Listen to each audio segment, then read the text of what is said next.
prom is this week. I've never heard of prom and graduation taking place on the same week. That's usually like a month apart, but I don't know. Maybe they do it differently in Baltimore.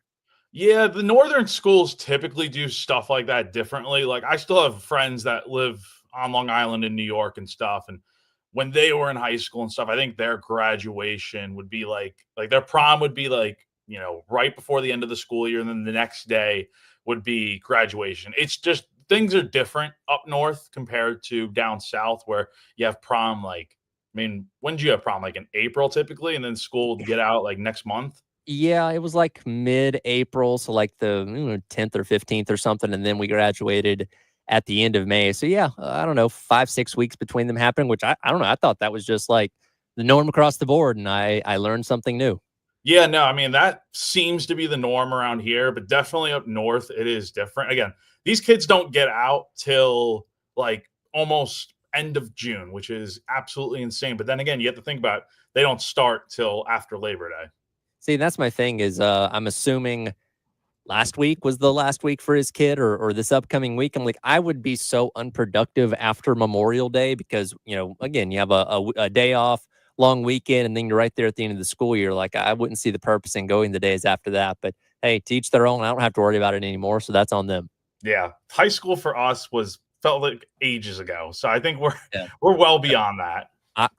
Like last year, 2024 would have been 10 years since I graduated. And there were some people from my high school that did like a little get together at a park back home of like a reunion. But I'm like, the people that I care to keep up with from high school, I still do. And it's only a handful of them. Like, I don't need to see all these other people that I don't care about. Yeah, no, I honestly, I could probably count on my fingers how many people I actually still keep up with from high school, like regularly talking to, and it's not many. I mean, that's just I always thought it was kind of this weird thing where I'm like, all right, I probably need to keep up with more people from high school, but honestly, like I just don't. And you got so much going on, and there's only your circle gets a lot tighter, I think. It does. Well, congratulations to Terry's kid, and we'll have him back in here at the beginning of next week. Oh boy, is it a busy time across the sports landscape. Crazy weekend of college baseball regionals, which we'll just kind of start things off with. If you did not have a rooting interest, because South Carolina, of course, missed the postseason this year, you could at least cheer for everybody that played against Clemson, right? Well, you got your wish because Clemson, they didn't just lose yesterday to Kentucky. They got thoroughly dominated 16-4 to the tune of 7 errors to lose their own regional, which West Virginia is now advanced out of. And the Tiger season comes to an end once again short of Omaha. Yeah, I mean, look, you're never going to win when you make that many mistakes and you get that many runs. That's basically what South Carolina learned, very often throughout the 2025 season. And this Clemson team, I haven't kept up with them like that much throughout the year. But I mean, again, I was there for all 3 games when they played Carolina at the end of February and going into March in that 3-game series. They're a good team. It's just, they got so much talent. And obviously it starts with Cam Cannarella and Jaron Purify and so many. The list goes on and on of all these great guys they had. And listening to Erik Bakich talk yesterday after the game, he mentioned the fact that like they need to go out and get more pitching, more guys that can come through in clutch situations offensively. Like they're a talented bunch. It's just for whatever reason, it feels like almost every year. You go back to Florida last year in the Super when they get swept in some of the craziest baseball you'll see. And then this year, I mean, look, if you lose one of those first 2 games in regional play, like Clemson beat Upstate on Friday, and then they lose the winner's bracket game to West Virginia, you're setting yourself up for a really tall task where you see a lot of these higher seeds that are hosting. They lose one of these early games, you're in a spot where you either have to win 4 games in 3 days or 3 games in 2 days. And in Clemson's case, they didn't even win a single game on Sunday as they got eliminated in a 16-4 loss to Kentucky. Well, despite the fact that their season has come to an end, Erik Bakich, the head coach, did not waste any time bringing up the sweep of South Carolina. Ed Bird, if I could get cut number 15 real quick here. This is Coach Bakich after the game, going through the success of the season leading up to them getting eliminated, which included sweeping the Gamecocks earlier on this year. I'll just always remember this group as they found a way in so many close games, so many one-run games, so many tight games, and they just found a way to flex their mental toughness and come out ahead. I mean, it's just incredible, really. And early in the season, when our first goal was in front of us with the Gamecocks, that was an awesome weekend. And so, they'll always have that. That'll be part of, the history book with this team. There's two sides to this. One, I don't have a problem with him bringing this up because when you win the game, you have bragging rights. Let's go back to basketball. South Carolina men's basketball had a disastrous season, but they still beat Clemson in the regular season in overtime. And despite the fact that Clemson went further than they did as far as making the NCAA tournament, they can still hold that over their head. So I don't have a problem with Erik Bakich bringing this up. My thing is like, okay, you're a Clemson fan. You haven't been to Omaha in over a decade. You lose in your own regional once again. Is that what I want to hear that's going to make me feel better coming away from this? Because I'm not sure if it does. And it happened literally moments after the season ended in a really ugly loss. I mean, you lose 16-4, you make 7 errors. The last thing I would want to hear if I were a Clemson fan is, oh yeah, but we beat South Carolina and we swept them like months ago. Also keep in mind, this was one of the worst South Carolina teams in program history. Like, we're talking about most losses in a season ever, and also most SEC losses in a season ever. So, I mean, congrats. You swept what went on to be a really terrible South Carolina team. That's great. Like, if I'm a fan, I don't want to hear that, because it's like, you talk about, how bad of a loss this was and what you're going to do to fix it. Who cares that you swept South Carolina a few months ago? That has no relevance as far as what they've done now. Now, I mean, I get what he's saying from bringing it up, like, hey, like they have bragging rights, and the season is not a failure in his eyes. At least that's what I got out of listening to him. But it's not what you want to hear if you're a fan right after the season ended in brutal fashion. So season comes to an end for Clemson. A lot of SEC teams not advancing out of their own region, including the number 1 overall seed in Vanderbilt, losing to Wright State yesterday. Mounted a huge comeback with 3 runs in the top of the 9th, but not able to get enough done to advance out. In fact, they were the first ever number 1 seed to not even reach the championship game in their own regional. So history being made there. They were getting shut out by them on Friday night as well before the Wright State coach pulled their pitcher who was pitching a no-hitter. So rough weekend for Vanderbilt. Georgia got eliminated yesterday. Florida got eliminated yesterday. And a little bit more controversy down there in the Conway regional with Coastal. And we've seen some videos come out since then that apparently Kevin O'Sullivan, head coach at Florida, somebody that was rumored to come to South Carolina many years ago, had a problem with the game time being moved and proceeded to, I think, curse out the grounds crew, like an associate AD and people involved at Coastal Carolina. It's one of those things where I don't think anybody had any problem seeing his Florida team lose after that. Yeah, I mean, they got demolished by East Carolina this weekend. I mean, this is a Florida team that came in very, very hot to regional play. Like, you look at it on the surface coming in on Selection Monday, it's like, all right, you get Coastal. I think who's the other team? Fairfield and East Carolina in a regional. You like your chances, even though it's on the road. And this is a Florida team that really did turn their season around. And for Sully to come out and,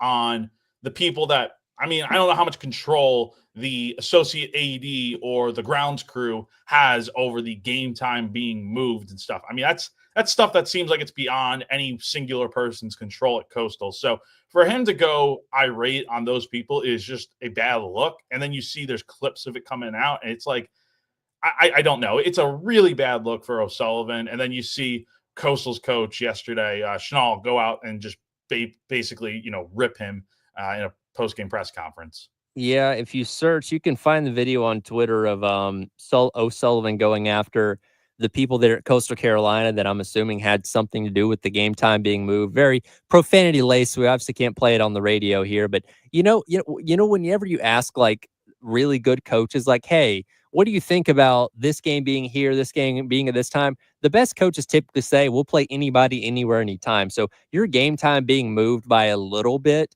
shouldn't be something that you blow up about. But Kevin O'Sullivan did. And again, bad luck for the Florida program as their season comes to an end as well.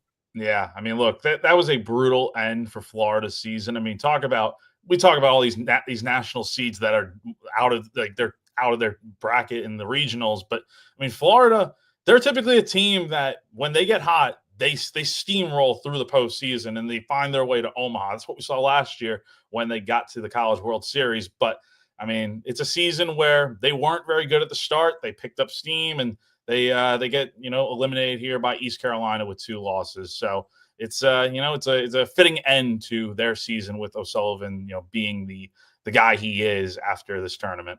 And, weekend like this, again, if you don't have any rooting interest and you're just watching as a college baseball fan, you got some pretty wild stuff. Like, it's very much akin sometimes to the opening rounds of the NCAA men's basketball tournament with upsets, crazy things happening. Like, Wake Forest and Miami of Ohio played like a 4.5-hour game on Saturday, I think, that had like almost a combined 30 runs. Georgia and Oklahoma State played a 20-run combined game yesterday with a walk-off there in Athens.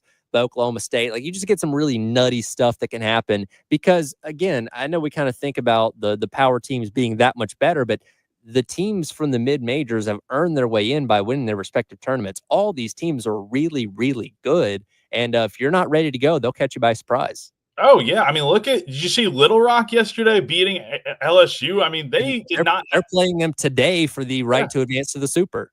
Like, Little Rock did not have a good season, like, at all. But, they got hot at the right time, and, they get into the Baton Rouge Regional. And who would have thought they're taking LSU down to the wire here in a final game today? I mean, there's so many games that are, elimination games today. I think you got 6 of them today. And, I mean, LSU and Little Rock being that one game in there, that's kind of crazy to me. Yeah, so you'll get North Carolina and Oklahoma at 3.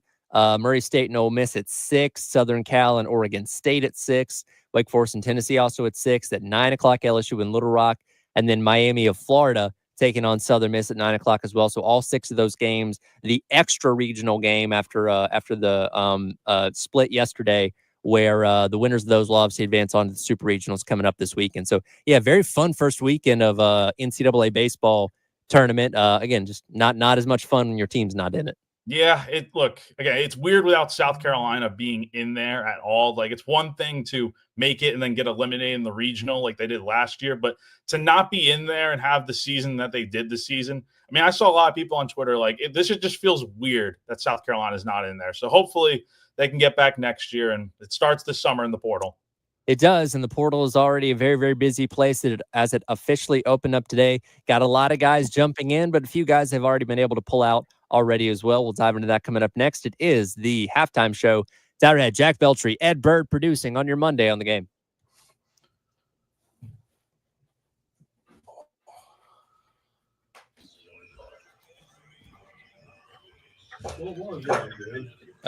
Hey, there's a network bed coming up here.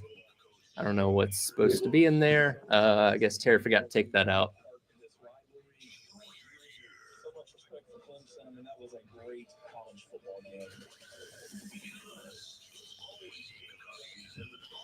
I don't have anything for it. Hold on. I got it. All right. We always love to remind you, as always, you can check us out on the Game TV, sponsored by our friends at Shepherd's Glass and powered by Integrated Media. Just go on to YouTube, search 1075 The Game, and check us out. We are live every day from 6 a.m. until 6 p.m.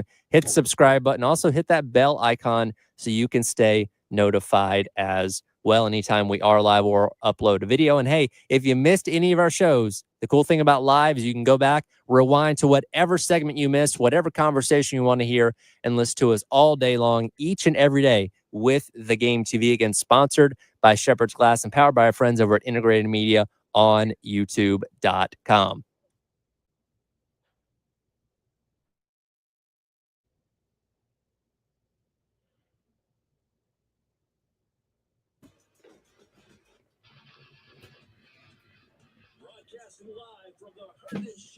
I'll go ahead and look down. Okay. It's obviously missed. Yeah, Terry doesn't typically have a lot of lives in this show, but there may be a couple in there that slipped through. I'll go down. Sorry about that. Yeah, all good. So I'm not logged in. What is that password? For Drive? I gotta look it up. Yep. I had it in my phone, but Yeah. It's not there anymore. So you never miss a moment. Shop the sale today and get 40% off for all first timers. It's one more way. We're taking care of our customers with inflation-proof pricing. Okay. The email is, is 1075sound@gmail.com. Yeah, you forgot that. Yep. And Yeah, the password is capital T. T Yeah, it's the word the as in THE okay. game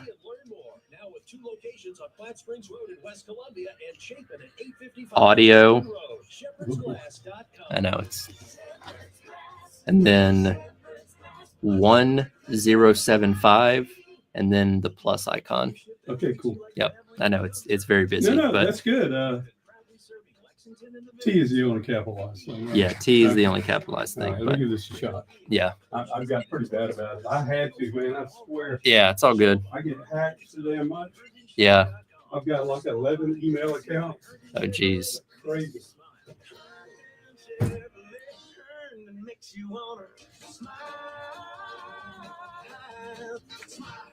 Hello, Columbia. Discover the wild side of South Carolina at Eudora Wildlife Safari Park. The state's There is a first caller, too. safari You want to talk about experience. Clemson baseball? Okay, we'll get to him. What other, have you reached out to anybody else other than the VolQuest guy? I'm gonna reach out to. I'll reach out to someone else here in a few. And, Okay. Yeah, I just hadn't texted anyone else yet, but there's a few other schools. Let's see who else is not on South Carolina's schedule. Hey, you just exited yourself from the live stream, Ed. I can reach out to Florida potentially. Okay. There's a guy from there. I can hit up Mississippi State too. Okay. Yeah, any of those guys, I can slide it into one. That'll be fine. And okay, then yeah, I'll work on Wednesday and stuff with Dimitri. that sounds good. Cool. There it is.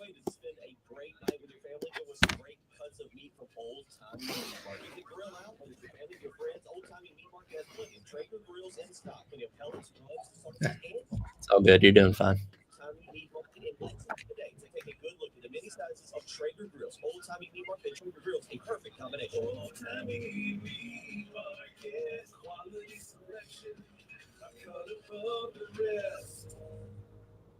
Have you ever had issues with your Wi-Fi? You're not alone. Most people have. Many times, issues with Wi-Fi are caused by an old router and modem or an aging Wi-Fi network not up to today's demanding standards. Let Integrated Media be your Wi-Fi experts and come out and test your Wi-Fi during a free in-home consultation. They'll inspect your current hardware, run speed tests at different locations inside and outside the home, and can even advise you on your current service provider to see if you're up to date and make sure you're not overpaying each month. Is it time to make the jump to fiber internet? Integrated Media can recommend, sell, and install the Wi-Fi equipment needed to update your home and even guide you to the best service provider available in your area. Give them a call today to get your Wi-Fi up to speed. 803-948-8327. And for those of you on the outskirts of the middle with no internet service provider available, ask Integrated Media about Starlink as an option for your home today. That's 803-948-8327 for Integrated Media.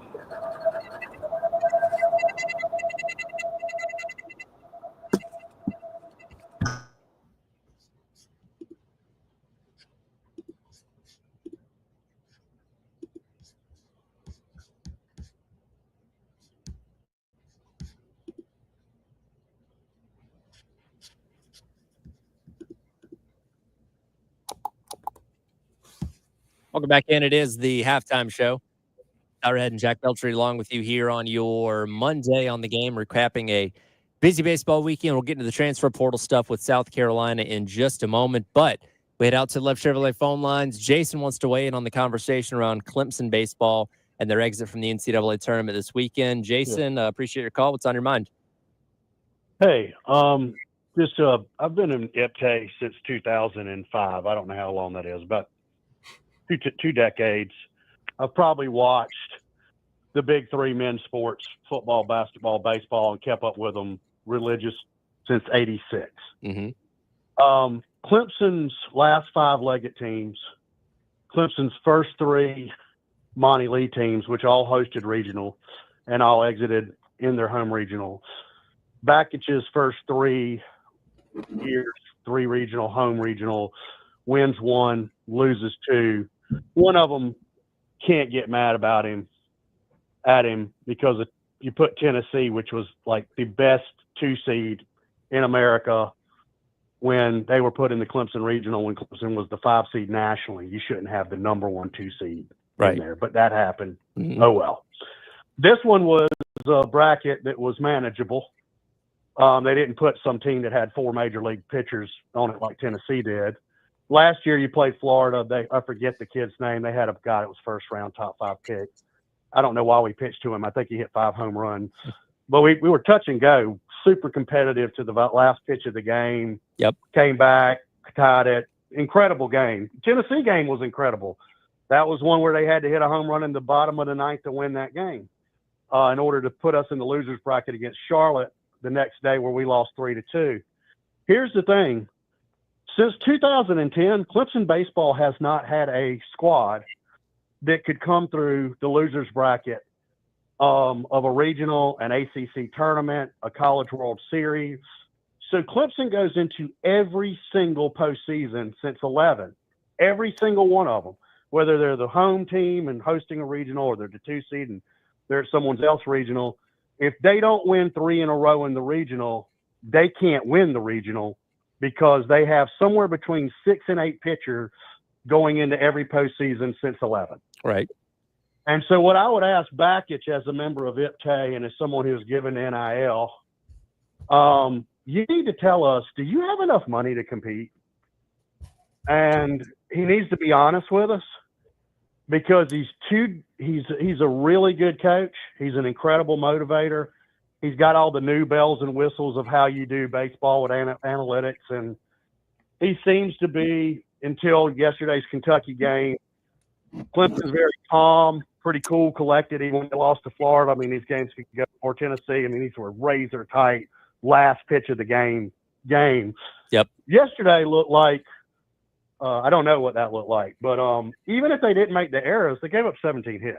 Sure. And so I go back to the point, is this, when you got 6 to 8 pitchers going into the ACC tournament, going into a home regional, road regional, the only thing that stacks up like it does in the regular season is the Super. The Super is just like a weekend series. Sure. You're not going to play 2 games in a day. None of that. There's no losers bracket. So the Super is actually okay if you could get to it with the amount of pitching we have. But I think Bakich has to tell the fan base, listen, I don't have the pitching, and this is how much money it's going to take to get the pitching, because one of the things he said yesterday in post game was that, I've got to go get pitching. Right. And he knows that. Everybody on – but Clemson's been talking about having enough pitching for the way college baseball operates since 11. So they haven't had 9, 10, 11 pitchers that could do it going into any postseason play since 10. So Jason, let me ask you this real quick. Obviously you're very well knowledgeable and versed on your Clemson baseball. When you hear him yesterday on the heels of that ugly loss in the season ending, bring up the South Carolina series and the fact that, y'all rightfully so did sweep that and obviously have bragging rights for the year. Was that a time to bring that up? Did that make anybody feel any better? Or is that something like, are you just trying to ignore what the real problems here are? I think I do have another follow-up on Carolina baseball, and I'm in my house, so I'd like if you just kept me on the phone because I could listen to your reaction. I do think that's it doesn't upset me more than the 7 errors upset me. And I knew it would happen on the message board. People said they look tight, and whenever Clemson looks tight because of 2010 and 2002 or 1, everyone's going to go back to Leggett makes you tight, right? That's a Clemson, that kind of last 5 years of Leggett, and then since he's left, that's part of the spinal cord brain system of the Clemson baseball fan, right? Is if they look tight, you blame it on Leggett. If they look loose, you give Eric Bakich the credit. Sure. If they look tight, you put it on Leggett. I mean, I don't know.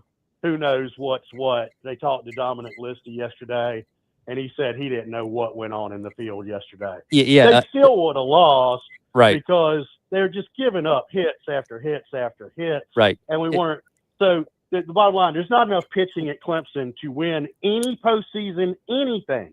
Right. anything unless we just go straight through the winner's bracket. It's the Yep. only way the pitching can hold up. Yeah, Jason, appreciate the call there. We do have to get on to some other stuff, but great insight there from somebody that is, like you said, a paying member of IPTAY, gives to NIL, and is clearly very frustrated with where the Clemson baseball program is. And again, we give them credit for that sweep of South Carolina earlier on this year, but there's a lot of things they need to correct to make those deep postseason runs they've not been able to do in quite a while.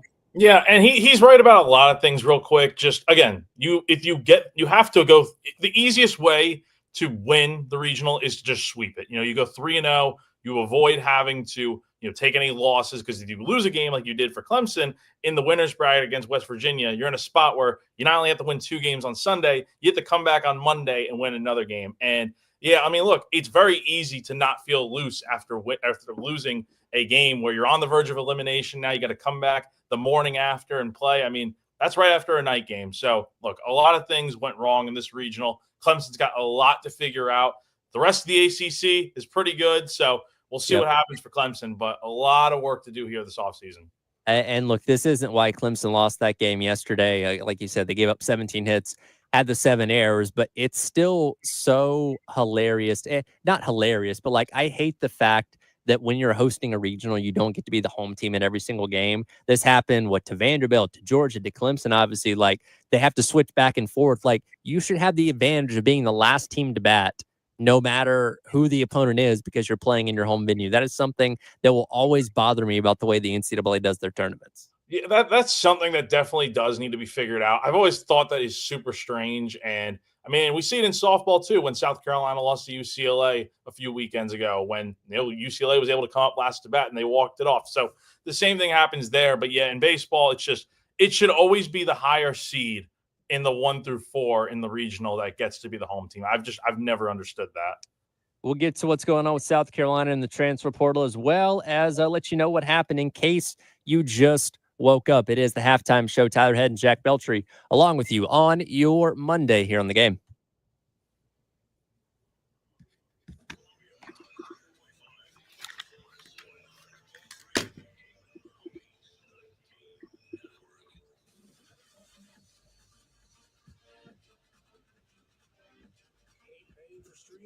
Well, 1075, the Game app is free. Yes, free. Just download the 1075, the Game app. Have you been thinking about changing things up at the house? Maybe get some new appliances for the kitchen, like a new refrigerator, stove, microwave? How about a new tub for the bathroom to soak in? Or new lighting, new fixtures, new plumbing? If any of those things are on your to-do list, you have to call The Nest, 1331 Gadsden Street in the Vista. Just give them a ring, 803-978-2025. They will hook you up with one of the experts in any of those departments. They have almost 70 years of experience to the folks at The Nest. You'll have a talk, just kind of give an idea of what your goals and vision is and what your budget could be, and then come in for an appointment. Walk the phenomenally vast showroom. Then after you do that, you sit down, you come up with a plan, and the folks at The Nest will make sure they get it within your budget. It's that simple. Again, call 803-978-2025. Talk to the folks at The Nest. Your vision in your budget. They'll do it for you at The Nest in the Vista. Hey, this is Ray. And Mary Ann with Absolute Glass. And we're happy to have been voted Lexington's best glass store for 15 years in a row. Many drivers are unaware that your cracked windshields can be replaced, usually at absolutely no cost to you. If all the high-end car dealerships in town can trust us to do their glass needs, so can you. We service the Midlands both at our shop in Lexington, but we are also happy to come to you at home or work. Find us online at absoluteglassinc.com. And remember, if you can see through it, we can do it. At Average Amy's Coffee Corner, our coffee has caffeine, our muffins are cooked, and our services, well, we're here. Come on by for an average cup of joe. Average doesn't build great businesses. Cumulus Digital does, outperforming industry benchmarks by more than 25%. We deliver smarter digital marketing to over 4,000 local businesses every month and drive real, measurable growth. You're not average. Your marketing results shouldn't be either. Visit cumulusdigital.com to start outperforming today. Get ready for the excitement of the 2025 Gamecock football season. It's the perfect time to secure your season tickets.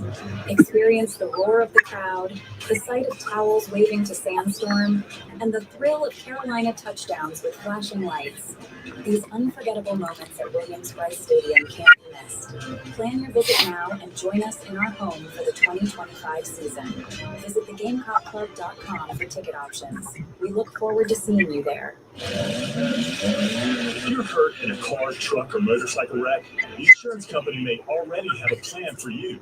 Based on what I see every day, it's not to pay you what you truly deserve. I'm Michael Jeffcoat. Too often, insurance companies jerk good people around, but that's what I'm here for. As a Jeffcoat firm, we fight to get injured people paid what they should. Can I get cut number 11 coming in on the bumper, please? 202,000. Responsible attorney, Michael Jeffcoat, 1333 Main Street, Columbia. What you're talking about. Sponsored by Love Chevrolet. Act now for spectacular savings on the best selection of new Chevys. I-26 at Harbison and LoveChevy.com. Together, let's drive. Hi, I'm Glenn Matthews. And I'm Melanie Matthews. And we're the third generation owners of Modern Exterminating Company. In a time when corporate consolidation, high-pressure door knockers, and inexperienced startups are becoming the norm, isn't it nice to have an experienced, local, family-owned company that you can count on since 1955? Modern Exterminating has been the local, independent industry leader in the pest control business for the last 67 years. Experience the local, family-owned difference for yourself at 803-765-2315 or freesc.com. The United States Soccer Federation presents the U.S. Soccer Podcast. Tyler.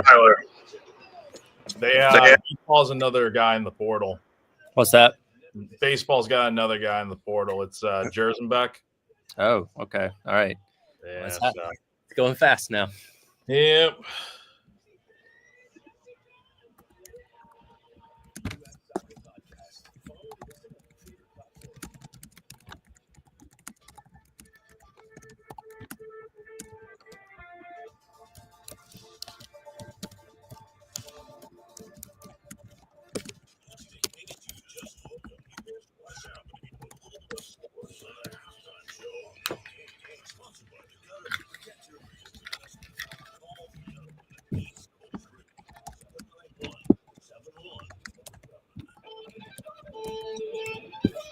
From distance.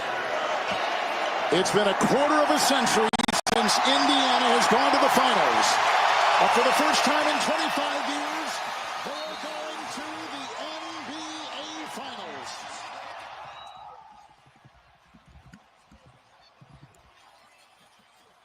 Welcome back in. It is the halftime show. Tyler Ed and Jack Beltry along with you on your Monday here on the game. In case you just woke up from a long weekend, then the NBA Finals are officially set. Indiana Pacers taking on the Oklahoma City Thunder starting on Thursday with game number 1. As you just heard there, the call on TNT of the Pacers dispatching of the New York Knicks on Saturday in game number 6. Game that was pretty tight through halftime, 4-point difference there with Indiana leading 58-54 at the start of the third quarter.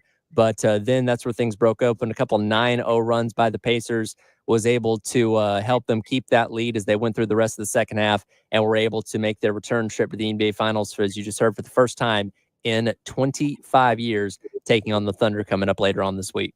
Yeah, makes for I know on the surface for the casual NBA fan, probably not the most interesting matchup, but honestly, I think this one could be a really enticing one with the Thunder and them being as young as they are, their overall age combined on the team, I think is like 24 and a half years old. So they have been building for a long time to get to this moment. And then you look at the Pacers, they haven't been to the finals since 2000, where, you know, they lost to the Lakers that year. But this is a team that has run through the Eastern Conference and played some very good basketball led by Tyrese Halliburton. And it makes for a really interesting matchup here. It is kind of funny. You mentioned the casual basketball fan, because in football, everybody watches the Super Bowl, regardless of if your team's in it or not. No matter who's playing in it, it's going to get like 120 million viewers. But when we talk about baseball, when we talk about basketball, when we talk about hockey, it really does matter who is playing in these games in terms of what kind of ratings they end up getting. I mentioned a moment ago when the Bucks won a couple years ago against the Suns. That was a pretty significant dip in ratings overall for the NBA Finals compared to like when the Lakers are in it or when the Celtics are in it. And you have two teams from Midwestern type of towns that you do have promising young talent like SGA as well as Tyrese Halliburton. But I'm going to be very interested to see how many people are interested from a casual standpoint in actually watching these NBA Finals and what that means going forward. It won't shock me at all if the viewership on this finals is just not anywhere near as good as previous ones like the Celtics last year, like a few years ago when the Lakers weren't. Like, you usually want a big team in there, a big market team. And look, it just happens that these two teams, they're not the biggest markets, but they're just very good teams that have gotten to this point. So it won't shock me at all if the viewership isn't too great on this one, but it should be a good matchup nonetheless. Again, finals get rolling a little bit later on this week between the Thunder and the Pacers. Oh, the transfer portal is open for baseball, and it has been a busy day when it comes to the Gamecocks. We had a few names coming in from the weekend, but literally as we're sitting here talking, more names going in as well. Let me make sure I got this list right. I think as of right now, since the weekend began, Will Tippett, Tyler Pitzer, Jace Woida, Eddie Copper, Eli Jerzenbeck, Max Coffer, and Nolan Naraki have all entered the portal. The last three of those guys going in today. Yep. Now you've got 12 Gamecocks in the portal. And look, this is not a surprise that they have so many guys entering, just because you look at a lot of the names. I mean, there are a few here that are pretty significant and important that you're losing, but a lot of these guys just either didn't perform very well, didn't get much opportunity this year, or another reason. But you're going to have a lot of turnover with this team, a lot of mass exodus, as we've said many times, and you're going to be replaced. It's going to be a very different looking roster heading into 2026, no doubt. Well, if Coach Mainieri truly did want to reset this roster, then he's getting his wish, because the majority of the talent that you had from this past year, that's half your roster already that you're not going to be returning, in addition to guys like Hall and Petrie, who are obviously going to go into the MLB draft. This is a true reset of the roster. Now we'll see what they can do in terms of getting guys to buy in. I've obviously got a couple guys that have committed out of the portal over this weekend, and you'll get some more going on as the portal window stays open. And we're going to re-rack our conversation with Jordan Kay from the State Newspaper a little bit later on in the show this morning, as he spoke to Jeremiah Donati about the baseball program over the weekend, and he reiterated what we already kind of knew about it, based on what you guys had heard, that they're going to pump more money into it. You're going to go out there and try and get higher caliber talent, and we'll see if that works. That's what you're going to have to do, though, in order to get this thing right back on track. I mean, that's just the name of the game now, where you're having to spend a lot more money. And look, it's good to see that South Carolina and Jeremiah Donati are giving Paul Mainieri more money to work with. I mean, they got a big investment last year, obviously, with the him being hired and whatnot. But I do think this is something that you have to do. I mean, you had a bad season. It's tough to convince players, money aside, it's tough to convince guys to come play here when you have a season like you just did, and you look around the SEC and you see 13 teams making the tournament. And I know some of them got eliminated this week, but those are very good schools in a much better spot than South Carolina is right now. And it's an uphill battle to climb to get back in the mix. And the best way you can do that, starting, is with money. And you put a lot into it, you're going to be able to get guys. Money does talk, believe it or not. So it will be very interesting to see how South Carolina configures this roster here over the next few months. But it does seem like they're off to a good start with getting the guys they want. Yeah, you bring in a guy in Logan Sutter, who's an infielder from Purdue, somebody that hit 349 with 23 homers in 2 seasons with the Boilermakers. And then you add in a guy that's kind of a two-way type of guy that can hit and play the field, or can pitch and play the field as well. And Cullen Horowitz from Samford doesn't have the best numbers, but again, kind of that versatility is something that I'm sure is attractive to Mainieri and his coaching staff. Oh, yeah. I mean, look at the guys they've gotten so far. I mean, you mentioned it. You bring in Josh Gregory, the reliever from ULM.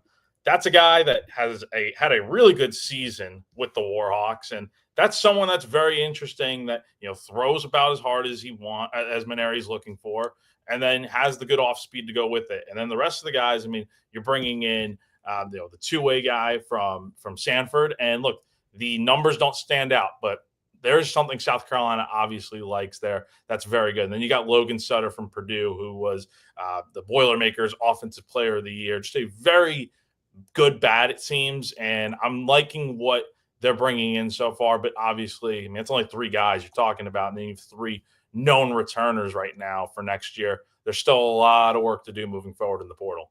Well, and the question, rightfully so, that everybody's going to ask is, okay, that's great that these guys are coming in. Can you prevent them from taking a step back? Because pretty much every player this year took some form of step back in the field, at the plate, or on the mound. And again, based on what we've heard about the behind the scenes stuff with this program, there's a lot of reasons for that do fall on the coaching staff. And again, it's cool to see some of these guys come in and what they've done at prior schools, but can you get the most out of them? And can they be even better here at South Carolina is the question everybody's going to ask, really, until we actually see it on the field next year. That's the big thing, man, is like it's great that you're going out there and retooling the roster, hopefully bringing in better talent than what you had this year, although I think there was a lot of talent on this team. The big thing is, it doesn't matter who you bring in. Can you develop these guys? Because we saw what happened this year. A lot of guys regressed. It's not just the pitching staff, which had the worst collective ERA in program history. It's a lot of guys in this offense did not show much. You didn't have any power at the plate besides Ethan Petrie and Nathan Hall, and you were kind of just searching for ways to win. And it's tough when your pitching staff gives up a ton of runs and you don't have the consistent offense to go out there and score at will. So I know Paul's talked about it before with wanting to bring in higher velocity arms and more powerful bats, and it seems he's doing that, but he really does. You know, it does come down to how you develop these guys, because if you bring in whoever you want, doesn't matter if they're not turning into the players you have them thought out to be. We'll hit our Firehouse Subs text of the hour at 803-404-6100 coming up next. And also remind you to be careful where you park your car at a baseball game. One Gamecock legend found that out the hard way over the weekend. It is the halftime show, Tyler Head and Jack Beltry, on your Monday on the Game.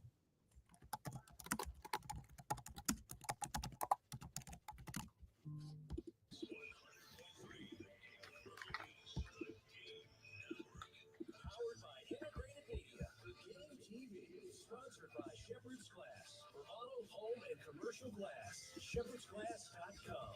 In Chapin and West Columbia, the Game TV is sponsored by Shepherd's Glass.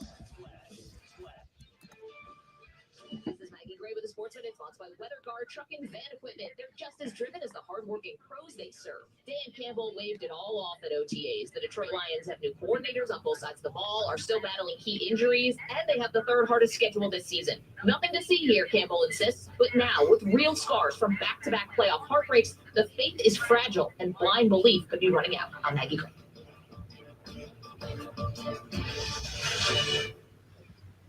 Huge news. Right now at Wendy's, you can get a Son of Baconator for just $3. I don't think you understand this situation. The Son of Baconator is only $3 for a limited time. You know, smoked bacon, rich melted cheese. That Son of Baconator is only $3. Thank you to whoever wished upon that star. For bacon that just won't quit, gotta be Wendy's. U.S. price and participation may vary. Prices may be higher in Alaska and Hawaii, not valid on the combo or on third-party delivery platforms. What he'll never have. The smash hit from Dylan Scott appears on the brand new album, Easy Does It. The album also features the #1 song, This Town's Been Too Good to Us. Until I Can, I Will. I'll do whatever it takes. Yeah, believe me when I say till I can. Dylan Scott. Search, follow, and listen now on all music streaming services. Sponsored by Curve Records. In the U.S., more than 39 million men suffer from erectile dysfunction. Boston Scientific created edcure.com to help you find your best cure. To get started, go to edcure.com to take a quiz and learn your severity or risk of ED. The fastest way to find your best cure is to contact an ED specialist by browsing a list of experienced physicians in your area. edcure.com. You're not alone.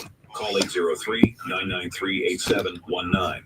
edcure.com is brought to you by Boston Scientific. Thanks again. Really appreciate you guys. Where have you been, Roger? Man, they really are the best hookers in town. What? No wonder why they have so many 5-star reviews. The best hookers in town? You got a ride home from the best hookers in town? Oh, absolutely. I wouldn't have done it any other way. What? I gave them a call. They showed up super quick, and then they brought me and my car home. I mean, talk about service. You just let me get a look at these so-called hookers. Oh, it's Schroeder's Towing. Oh, they really are the best. Schroeder's Towing, the best and fastest hookers in town. Prescriptions required. Online consultation with a healthcare provider will determine if appropriate restrictions apply. See website for details and important safety information. The price varies based on product and subscription plan. Hey guys, let's talk ED because millions of men experience it, but not everyone can access or afford treatments like Viagra. Well, HIMS can help. Through HIMS.com, you can get a full range of treatment options for ED, including daily or as-needed meds through a 100% online process.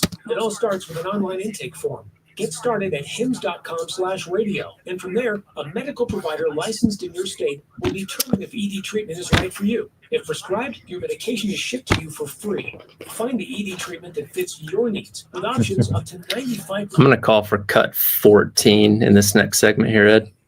But HIMS can help. To start your free online visit and save up to 95%, go to hims.com/radio.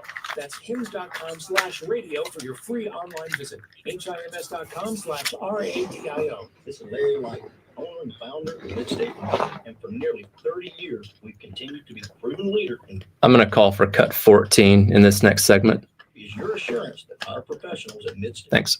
will provide the proper advice, service, and results to the needs of your facility in a manner both safe and pleasing to your operation. From high-rise to hospital to manufacturing to industrial, Midstate Roofing designs and installs bonded systems with a protective guarantee that will keep your operation dry and running long into the future. 24 hours a day, 7 days a week. And this is Blake Langer, reminding you to protect that roof with a maintenance contract. Call me today at 803-356-1919 or online at midstateroofing.com. That's midstateroofing.com. You'll speak to an on-call technician after hours or a Midstate Roofing staff member during hours at 803-356-1919 or online at midstateroofing.com. And as always, tell them Midstate Twins. If you have a leak, let Midstate Roofing take a peek. Have you ever had issues with your Wi-Fi? You're not alone. Most people have. Many times issues with Wi-Fi are caused by an old router and modem or an aging Wi-Fi network not up to today's demanding standards. Let Integrated Media be your Wi-Fi experts and come out and test your Wi-Fi during a free in-home consultation. They'll inspect your current hardware, run speed tests at different locations inside and outside the home, and can even advise you on your current service provider to see if you're up to date and make sure you're not overpaying each month. Is it time to make the jump to fiber internet? Integrated Media can recommend, sell, and install the Wi-Fi equipment needed to update your home and even guide you to the best service provider available in your area. Give them a call today to get your Wi-Fi up to speed. 803-948-8327. And for those of you on the outskirts of the Midlands with no internet service provider available, ask Integrated Media about Starlink as an option for your home today. That's 803-948-8327 for Integrated Media. Now, on the halftime show, it's time for Firehouse Subs Text of the Hour on the Game Network and on the 107.5 The Game app. Welcome back in. Halftime show. Tyler Head, Jack Beltry, along with you on your Monday here on The Game. It is time for our Firehouse Subs Text of the Hour, 803-404-6100. Jim says, can you guys lay out for me the reason why Coach Paul was not let go after such a historically horrible season? There's a lot of different answers to that. Again, when we re-rack our conversation with Jordan Kay coming up in the 2 o'clock hour, you'll hear Jeremiah Donati's perspective on why they've kept things the same. Now, I think we all know that buyout is pretty significant, and that's something that you don't want to maybe be messing around with in an important year like this in terms of college sports. Donati did not say that was the reason why Coach Mainieri and staff were retained. You said he did believe in what they were building and giving them the time and the resources to be able to do that. So there's a lot of reasons out there why things haven't changed. But as of right now, unless something happens between now and then, Coach Mainieri will be back next year. Monty Lee, Terry Rooney, all those coming back for 2026.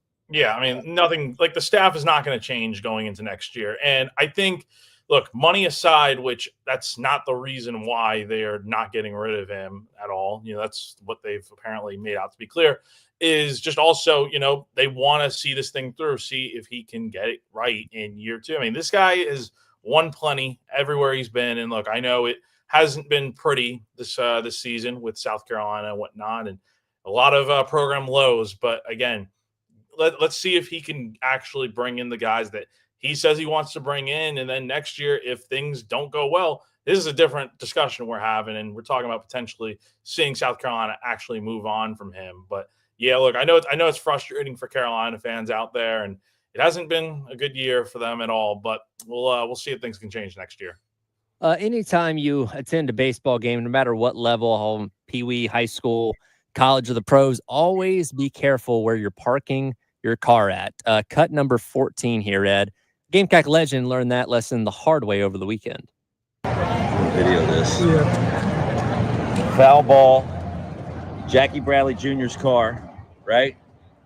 Back windshield is smashed. And you open up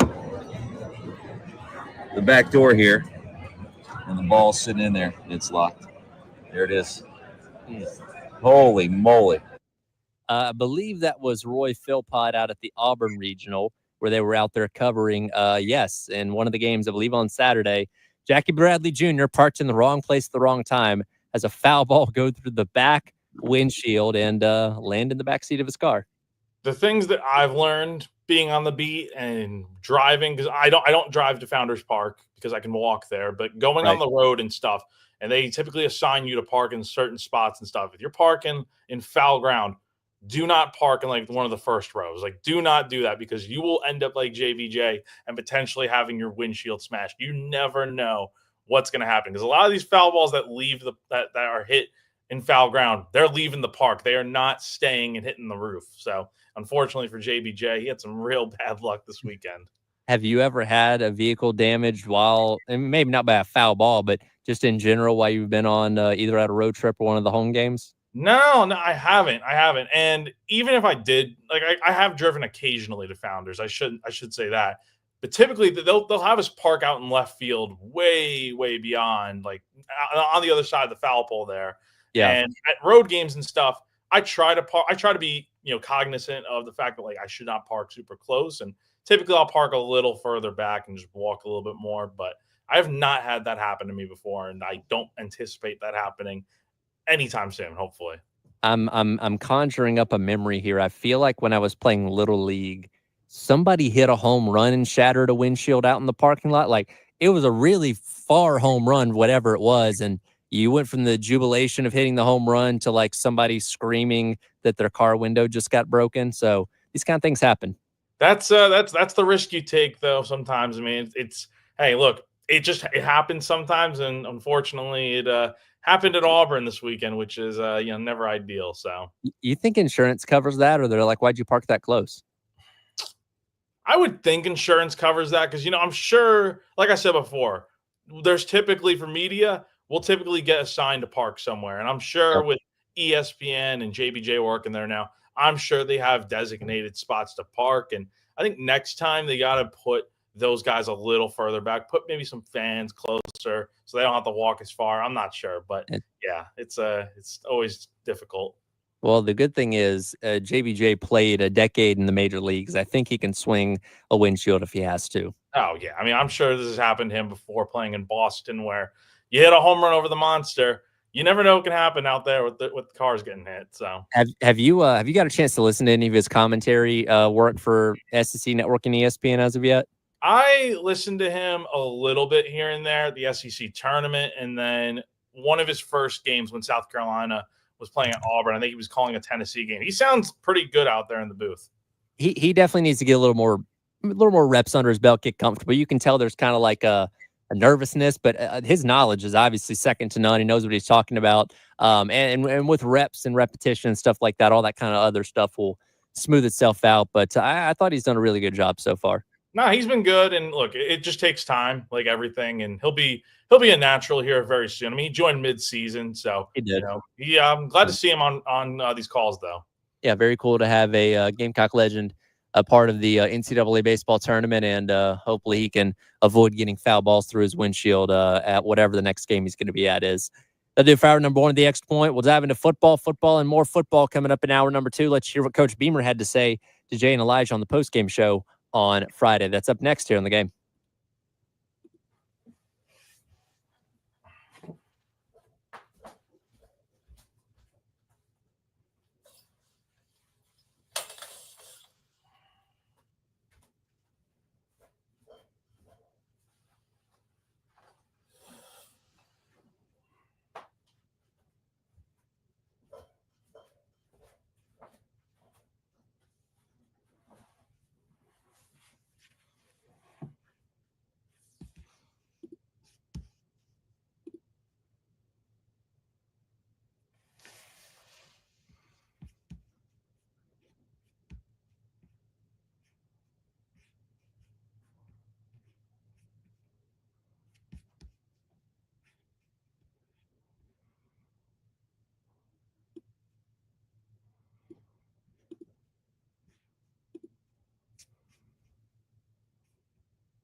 Welcome back in. It is the halftime show. Tyler Head and Jack Belcher along with you on your Monday here on The Game. It is time to talk football, and more football in the 1 o'clock hour. Jack, do you know that person? Maybe it's a friend, maybe it's somebody you work with, maybe it's somebody in your family that you ask them about something. Hey, can you tell me about this, or can you figure this out for me? And yeah, I'll let you know by tomorrow. I'll let you know by the end of next week. I'll let you know, in 2 weeks or something like that. And they never hit that time frame of when they are supposed to tell you those things. Yeah, because I do it all the time, but also, oh, you're that person. Okay. I try to be. I usually get back to people on stuff like that, but there's every now and then I'll forget about something like that. But yes, I know a lot of people that are like that for sure. Well, that sounds like the problem that South Carolina is currently having with the NCAA when it comes to trying to get eligibility for Azul Faison, who, again, is seeking an extra year, which is the only reason why he came to South Carolina in the first place, thinking he was going to get it. And this has been an ongoing saga for a couple months, and we still don't have any answers. Ed, if we could get cut number 4 here. This is Coach Beamer on the postgame show on Friday describing the latest with Azul Faison as they seek eligibility for the upcoming season. No, we have not. It's unfortunate. Every time I hear through the grapevine that we should know something in the next day or two, it never happens. And what's today, Friday? I think Tuesday I heard we should know something in the next couple of days, and here we are Friday, and we've heard nothing. So nothing right now. Our players are back in town working out. I was out watching them today.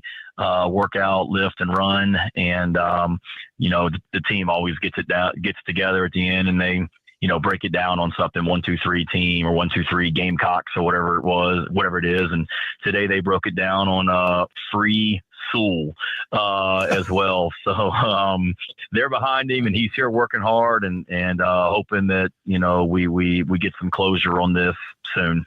Hashtag Free Sewell if you want to use it on Twitter. That's the rallying cry as of right now.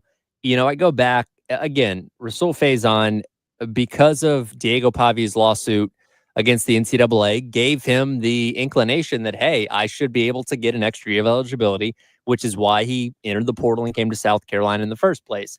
And I forget I think January is when he came in, right? And it seemed like, okay, he's here. Going to submit the paperwork. This should be a process that can be done probably in a couple weeks. And as we went through spring practice and you were there, every time Beamer spoke in a press conference, it seemed like you always got asked about Faison. Like, yeah, we're good. Everything's on track. We sent him all the stuff. We're good. And then the spring game comes and goes and still haven't heard anything.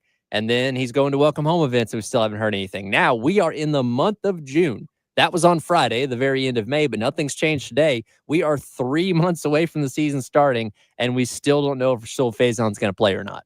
It's just insane to me that we still don't have an answer. Like, yes, I understand things do take time. And like we kind of talked about at the beginning of the segment here, people forget things, which should not be happening with a case like this. This is a lot more important than forgetting, like, hey, can you go wash the dishes? Like, yeah, I'll go do that, and then forget about it. Like, this is a lot bigger of a topic that needs to be addressed. And the fact that it's taken this long, and he's not the only one. Like, ever since Diego Pavia, it just seems like a lot of these guys that are looking for that extra year that should get it. Rasul's one of them.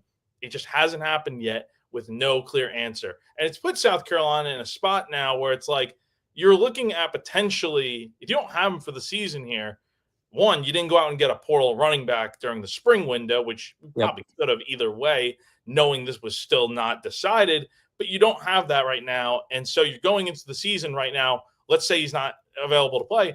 You're having 4 scholarship running backs. So that's just not ideal. And you'd really like to have Rasul because he's kind of supposed to be your replacement here. He is your replacement here for Rocket Sanders.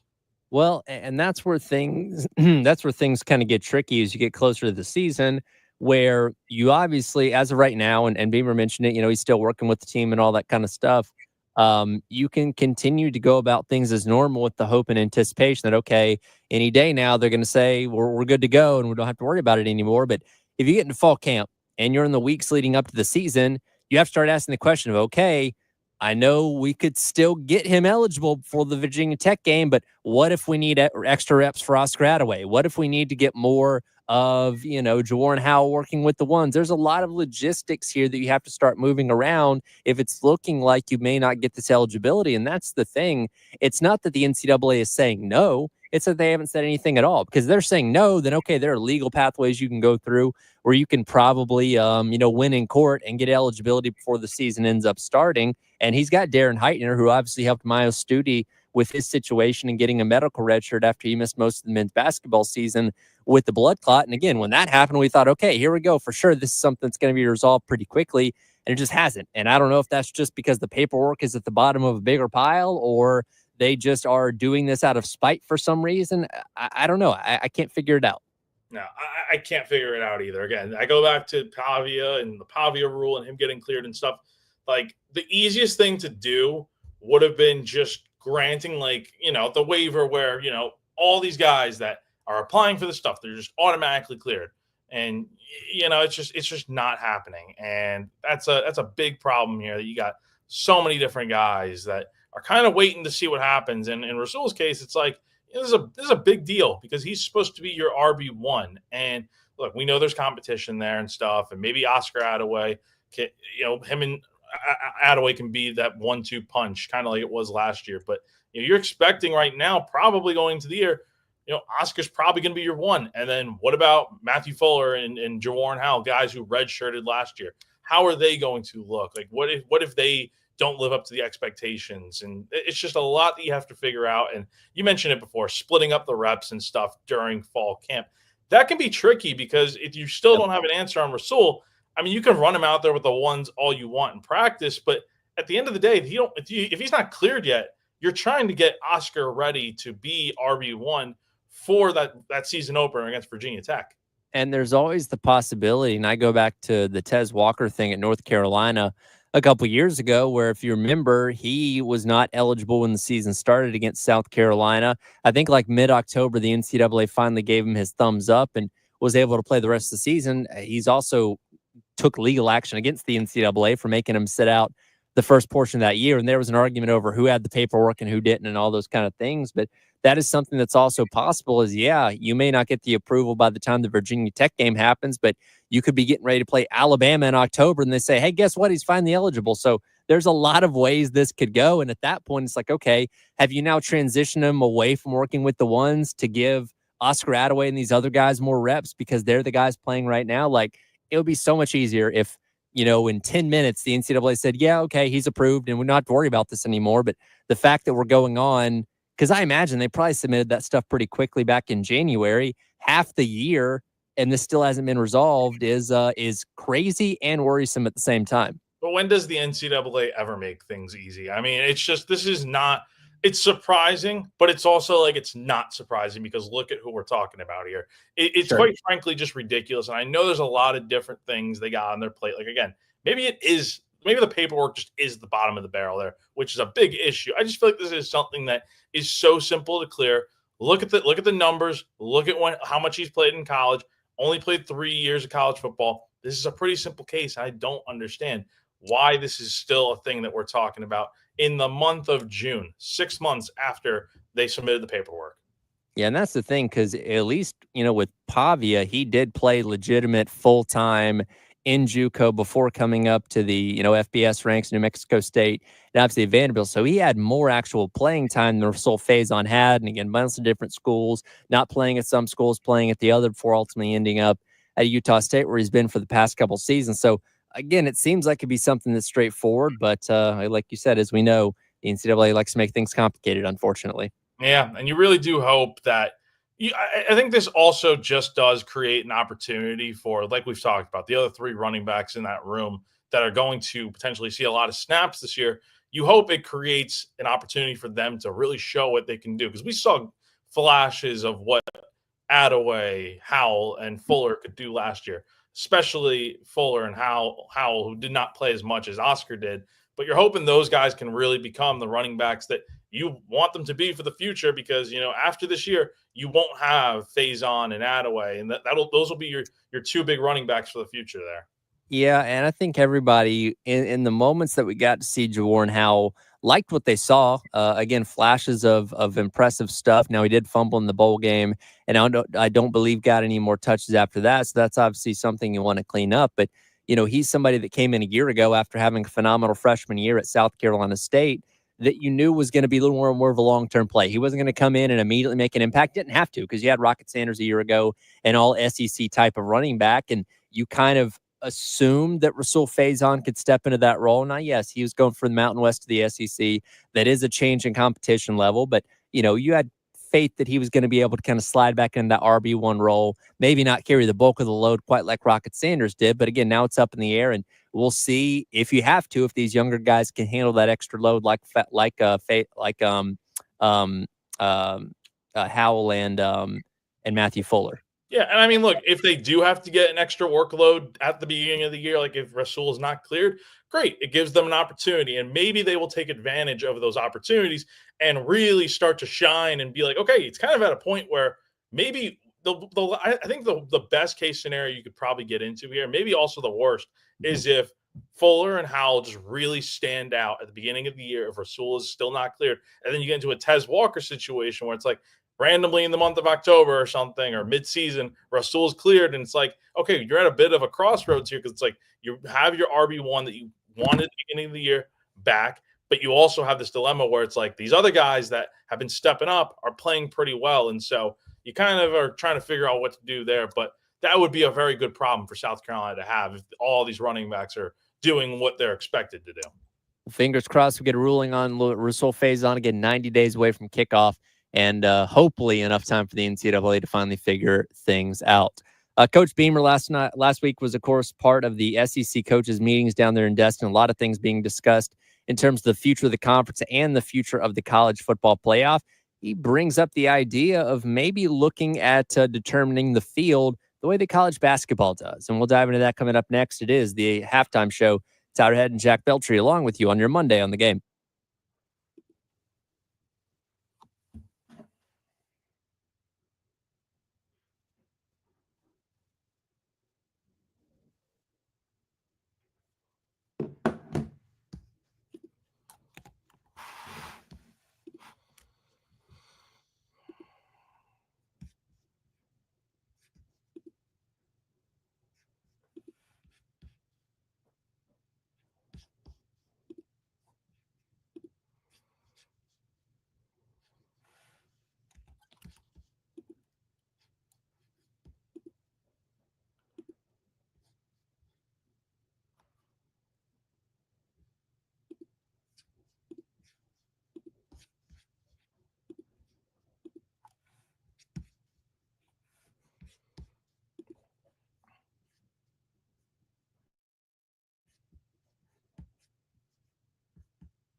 Welcome back in.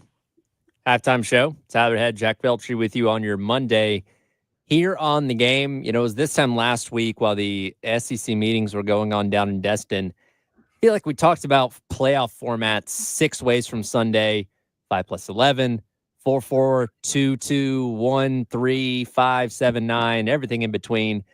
We still don't know what it's going to look like in 26 and beyond. I think the deadline at what Sankey said was December 1st. For them to figure that out for next year and beyond. Will they get there? We don't know. But a lot of debate before this season even begins on what 2026 and beyond are going to look like. They got to figure out something, right? Can we all agree on that? No, absolutely. Like, you need to start figuring this out relatively soon, right? Because before we know it, the end of the year is going to be here. And if no decisions are made, we're kind of left like, okay, what's going to happen for next year and beyond? It's crazy that I mean, college football and college sports in general are continuing to change year after year. It's always a constant change, but in football especially, it just feels like the whole landscape. You look at 10 years ago with the playoff and how that first came about versus now. I mean, it's just constantly changing. Well, one thing I think we can all agree on, regardless of format, is that the college football playoff committee has been very inconsistent with criteria and how they select teams, how they rank teams, and all those kind of things. And one thing I think Jay and Elijah kind of proposed the question to him on Friday was, should college football look at a net ranking type of system like we see in basketball to kind of be able to balance and determine what teams are truly better than the others when it comes to determining who should make the postseason and who shouldn't? Let's hit cut number 3 here, Ed, if we can. This is Coach Bean. We're talking about a hypothetical net ranking system for college football. Yeah, no, it was discussed this week.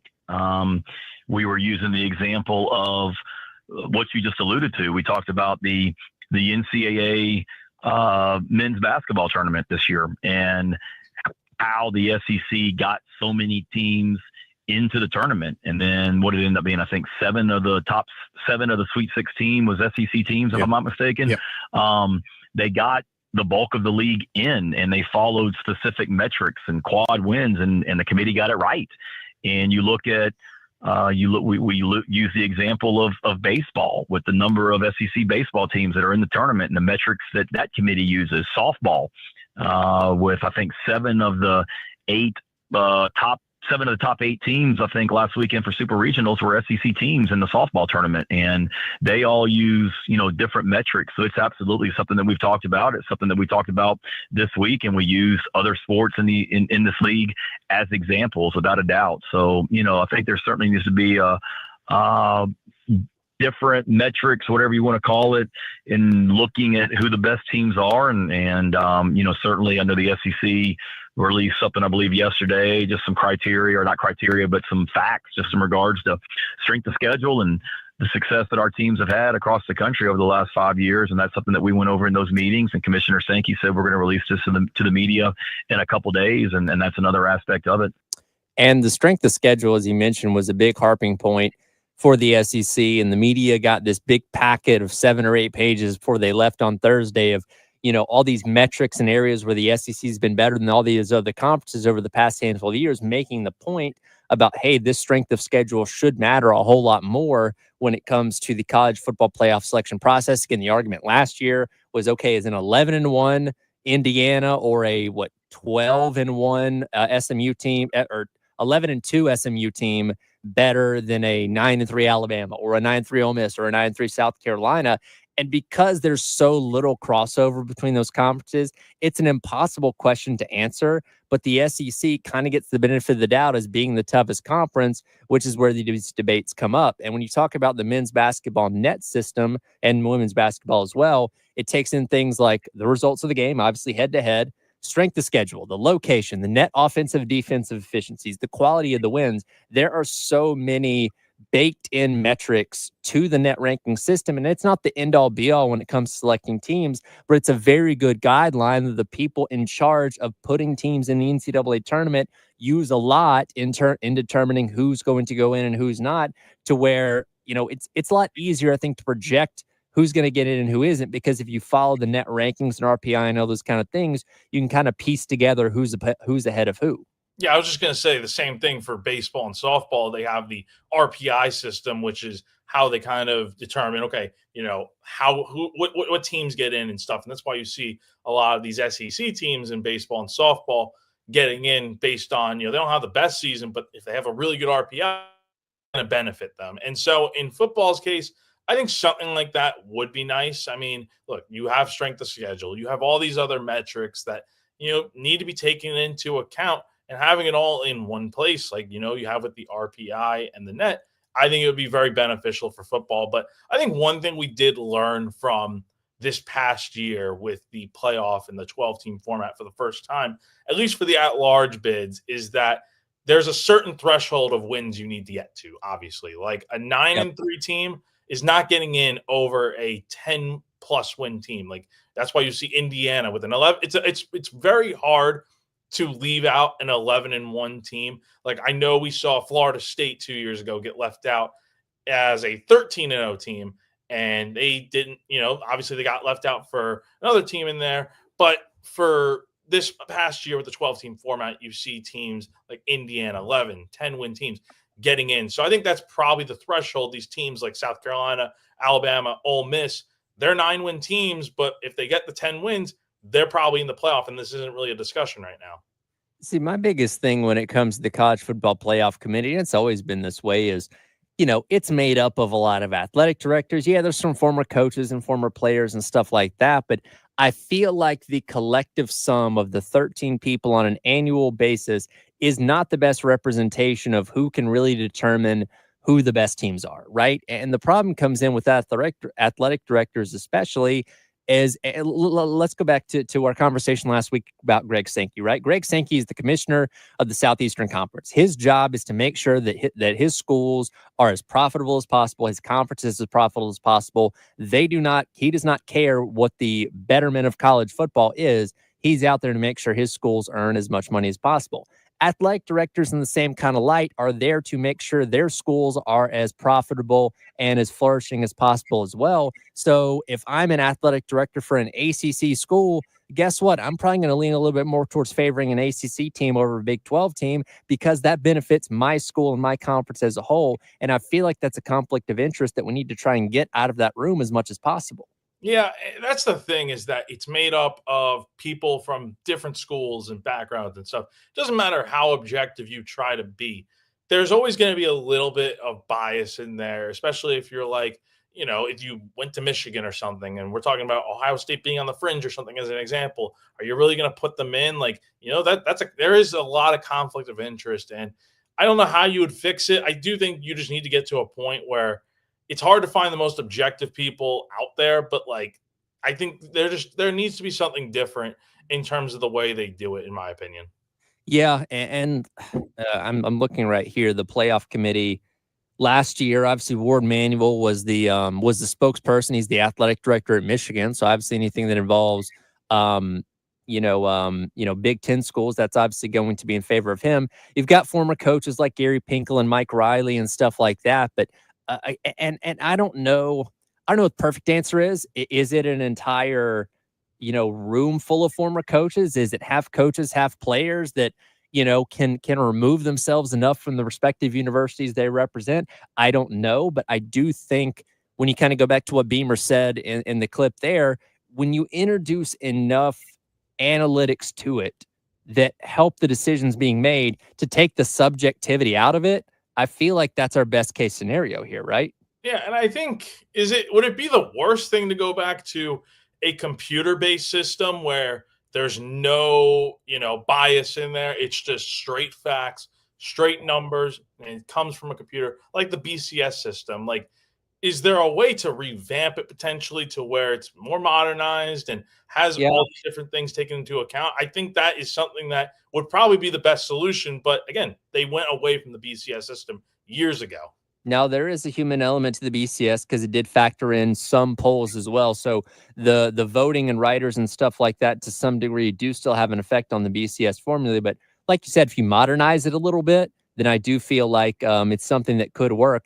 The problem is, let's be honest, the playoff committee stuff, it's a TV show. They do their rankings reveal on Tuesday night. The day after conference championships, we'll get a 4-hour extravaganza of everything about the college football playoff. The drama makes for good television. People tune in to see where their team's going to be ranked. Who's the number one this week? Who's getting in? Who's getting out? Like, it's all part of the TV show that ESPN has created that, unfortunately, I don't see that going away. Oh, no, I don't see that going away either. Because at the end of the day, what are we talking about? It makes money for them to do these shows and stuff. And so they're not going to get rid of it. And look, we're just going to have to deal with the fact that it is a flawed system, regardless of how they go about the future here. And it's just something you got to deal with, I think.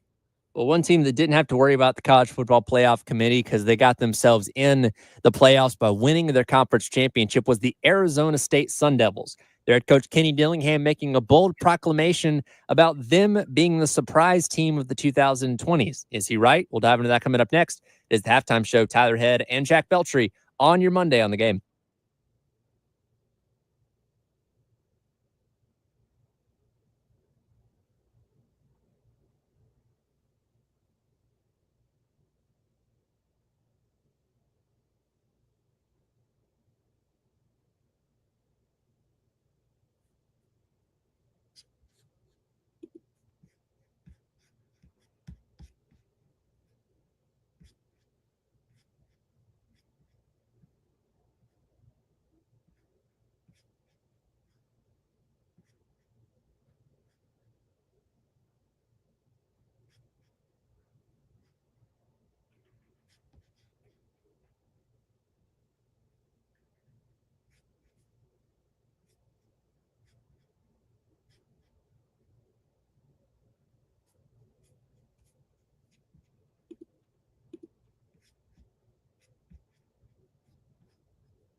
Welcome back in. Extra point.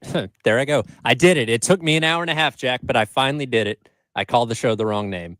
Way to go. It feels like it happens all the time. I don't know what it is, but I understand. You guys have a lot of different show names, and it's hard to keep track of all of them. Hold on. So I host the Extra Point. I host the Gamecock Club Hour presented by Crane Cooling and Heating, Gamecock Central Takeover Hour presented by Firehouse Subs, and the halftime show. Sometimes I fill in on the early game as well for Bill whenever he's out. So I am spread across 5 shows at any given time on a week. So yes, please forgive me. I did tell Wes and Chris I was going to get a little jar and start putting like $1 in it every time I mess something up. So that would have been $1 for the jar right there. If it makes you feel better, when I was filling in with Terry when you were out like a few weeks ago, he got the show name wrong maybe like 3 times during the week. So it took him a little bit of time too. So you're not the only one. I'm impressed Terry just showed up in general. Yeah, me too. That's the most impressive part. Yeah. It is the halftime show. Jack will be along with me tomorrow and on Friday as well. Dimitri Ravenos coming in on Wednesday and Thursday, and we'll talk about plenty of interesting things going on around the college football world with him as well. While we're talking football and more football here, what's your mileage on Kenny Dillingham? What's your thoughts on him after a very impressive year at Arizona State? I think he's I think he's one of those coaches that is totally on the rise, and he's only 30. Great job at Arizona State this past season. I mean, I think the Sun Devils are in a spot where, they went 3-9 in 2023, 11-3 last year, losing in the Peach Bowl. I really do think I would start buying a lot of stock in what Kenny's building there. And let's be honest, they probably should have won the Peach Bowl if they get that targeting call on that 4th down. And again, I still can't believe Texas was able to convert. Was it 2 4th downs as well? Yeah, I think it was 2. Yeah, so it took a miracle for Texas to be able to win that game, but Arizona State certainly put up a fight. Huge comeback win there. Obviously, they lose Cam Scatterbo this offseason. Sam Levitt coming back as the returner there at quarterback, but Kenny Dillingham making some bold claims in an article recently where he basically thinks that, Arizona State could be that surprise team of the 2020s. And he cited Oregon as that team back in the early 2000s. And he cited Clemson as that team of the 2010s. And obviously, both those programs had success before, but truly rose to being national prominent powers that you thought of as in the mix for the college football playoff or the national championship every single year. And while Arizona State is not there yet, I get where he's going and saying that this is something that could be on the horizon. One interesting point he made in this article by Pete Nakos from On3 talking about, Kenny Dillingham and the potential of him being, him and Arizona State being that next team. He brings up Clemson from the last decade as that dominant team from 2010 to 2020. And then you go back to Oregon in the early 2000s. I mean, look, Arizona State, this is 1 year we're talking about and basing all this stuff off of, but they were very good last year. And they are returning a lot of players, as you said, Tyler. And so this is a team that is going to be ranked nationally going into the year. They're going to be picked probably by a lot of people to win the Big 12. I mean, if they can do it again this upcoming season and make the playoff again, win the Big 12, maybe even go on a little bit of a run this time and, win a few bowl games, it's very much possible we're looking at Arizona State in the early stages of being that next team that runs the rest of this decade here potentially. But again, it's very early to say something like that and feel good about it, considering we're basing this off of what they did in one season last year. I think first and foremost, you have to become the undeniable team of the Big 12, right? Like when you look at those comparisons to Oregon and Clemson, and look, Oregon wasn't unopposed. There have been plenty of good teams, Southern Cal, Washington for a while out in the Pac-12, but Oregon was always in that mix of being in the top of that conference when it still existed. And they've obviously gone on to the Big Ten now where they've had success in year number 1. Clemson, once they climbed to the top of the ACC, you've had the teams like Florida State being up there too, but Clemson has always been at the top of that conference. Arizona State has to do that in the Big 12. And the Big 12 was one conference that for the longest time was owned by Texas and Oklahoma, more Oklahoma than Texas, believe it or not. But now that both those schools have left, and again, they went through this whole shift of bringing schools in and restructuring what the Big 12 looks like. We talked about it last year as the season was going along.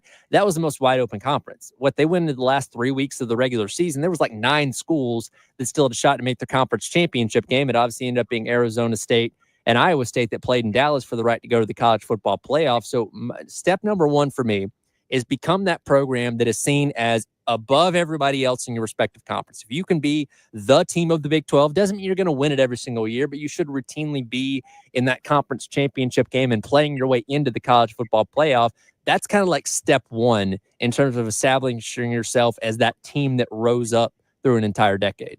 Yeah, I mean, look, you talk about the Big 12 versus these other conferences.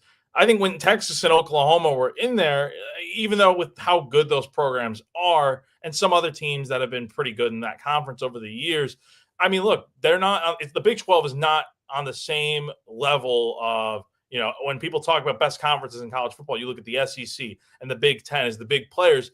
The Big 12 is probably like the next best conference when you look at the ACC and obviously the Pac-12 for a long time, but now the Pac-12 is basically, you know, still figuring out what they're going to look like moving forward. Point is, if ASU can become that next Texas or Oklahoma in their own conference in the Big 12 without those big players in there, then we could talk about ASU being like that next best team. But until then, we're still talking about them as, all right, they have a lot of potential. Can they build off of this season and be even better than they were last year? And then you have to have success in the playoff as well. And look, you look at, obviously, Oregon's played for a couple national championships. Clemson's played for and won several of them themselves, which kind of, I think, helped people elevate them to this higher level. And I'm not necessarily saying that Arizona State has to play in the national championship game, because I do still think that's an uphill battle for them to get to that point. But like winning a couple games, making a deep run or two in the college football playoff within the next handful of years. Again, we're talking about the context of the 2020s here, so having to do this before the end of the decade, I think that would kind of solidify them in some people's minds of, hey, that was kind of the team of the 2020s that we weren't talking about at the beginning that ended up being something consistent by the end of it. Yeah, I mean, look, they don't need to win a national championship necessarily to feel solidified. Like, if they're getting to the playoff every year and they're consistently in the mix, and maybe not even just as like the Big 12 champion, maybe as an at-large, if they're that good too, then it's like, all right, they're a legit threat every single year. But if they're getting bounced round like in the first round every single year, then it's like, all right, well, they're getting in every year, but you can go back to the argument of, okay, the Big 12 is just not as good as these other conferences. However, it becomes a lot easier to view ASU as one of those top teams if they can win a national championship. That puts them right at the top of the conversation. But if they're going deep into the playoffs, like you said, every year, then that becomes like, all right, they're a serious threat, and they become one of the best teams, best stories of the 2020s.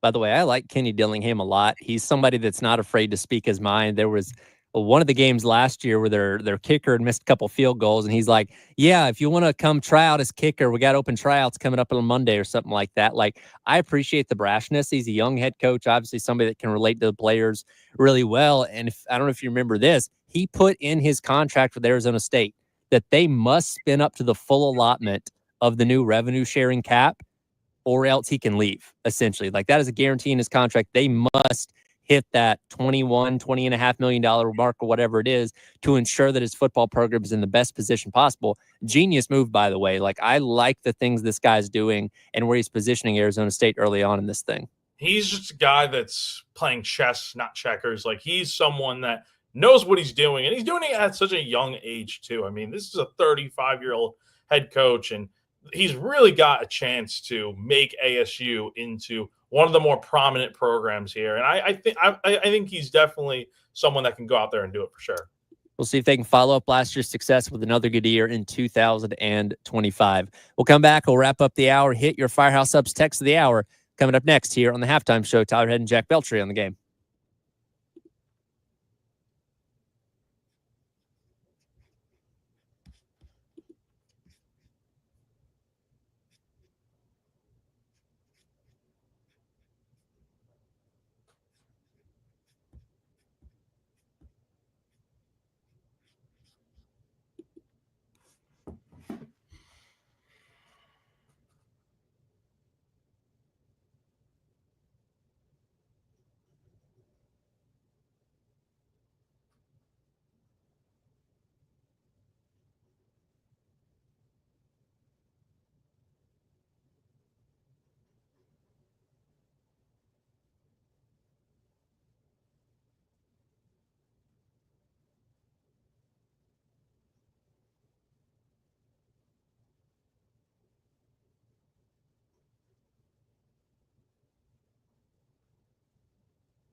Welcome back in.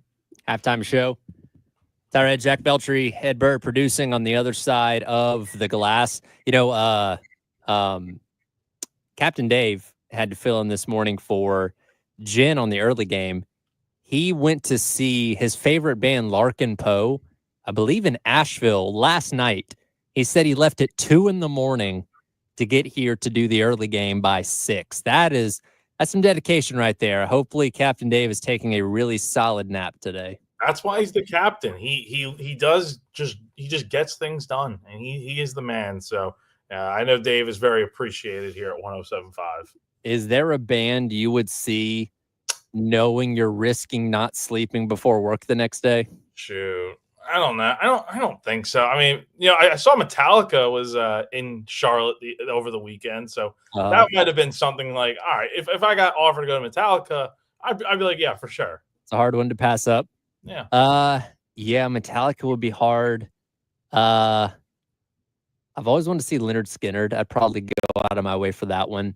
That'd be big like Foo Fighters and Shinedown fan too. Like those are kind of a lot of artists I like, but I don't know if I'd risk that much to see them. No, yeah, especially on a Sunday night that goes to the wee hours of the morning. No, I don't think so. I would schedule a concert for a Saturday then. Well, we know that Captain Dave sure does love his Larkin Poe. It is time for our Firehouse Subs text of the hour, 803-404-6100. Nameless Texture says, who is the NCAA? Start putting the names and pictures of these jack wagons hiding behind those 4 letters. There's an idea. Now, the NCAA is such an interesting thing because we do have to remember, kind of like the NFL is the collection of the owners. The NCAA is a collection of the member institutions as well. So they're involved in this, but there are specific people that are in positions of power at the NCAA that make these decisions.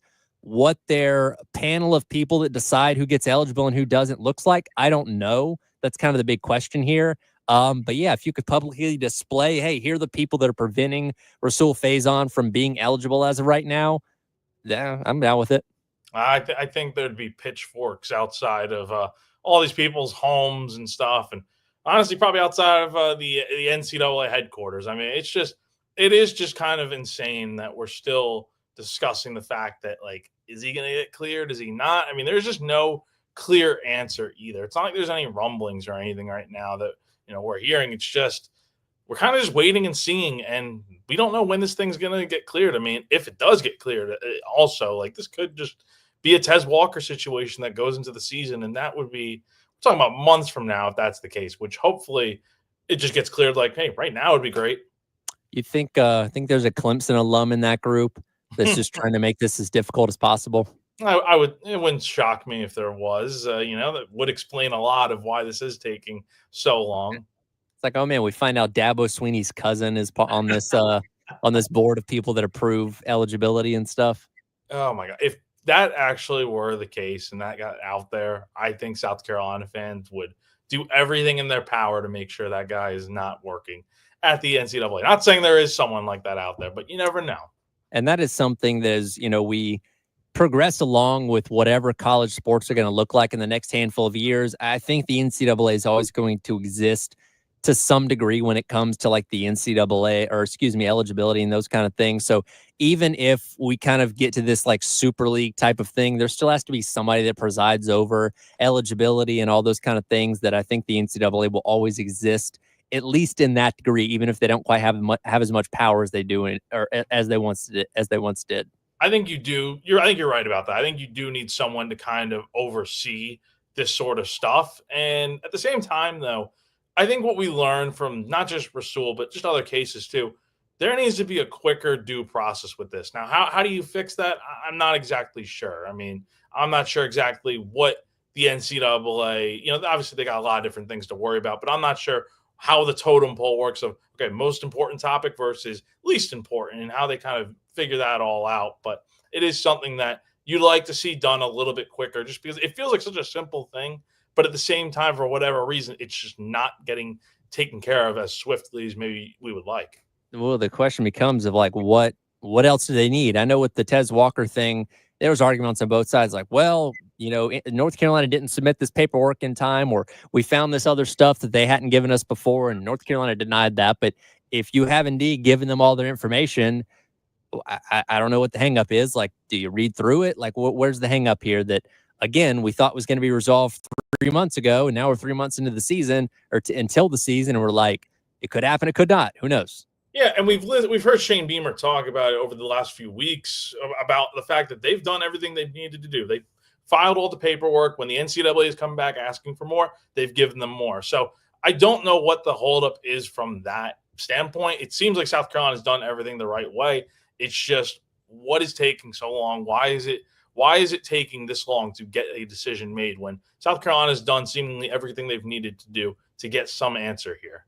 Yeah, it's certainly frustrating, and we'll cross our fingers, and hopefully a decision will be coming down very soon. That'll do for hour number 2 of the halftime show. Coming up at 2 o'clock, we'll hit what's trending at 2. Also, let you listen to the conversation Jack and I had earlier on this morning with Jordan Kay of the State Newspaper and his conversation with Jeremiah Donati about the baseball program. That's coming up next. It is the halftime show. Tyler and Jack on your Monday on the Game.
Welcome back in. It is the halftime show.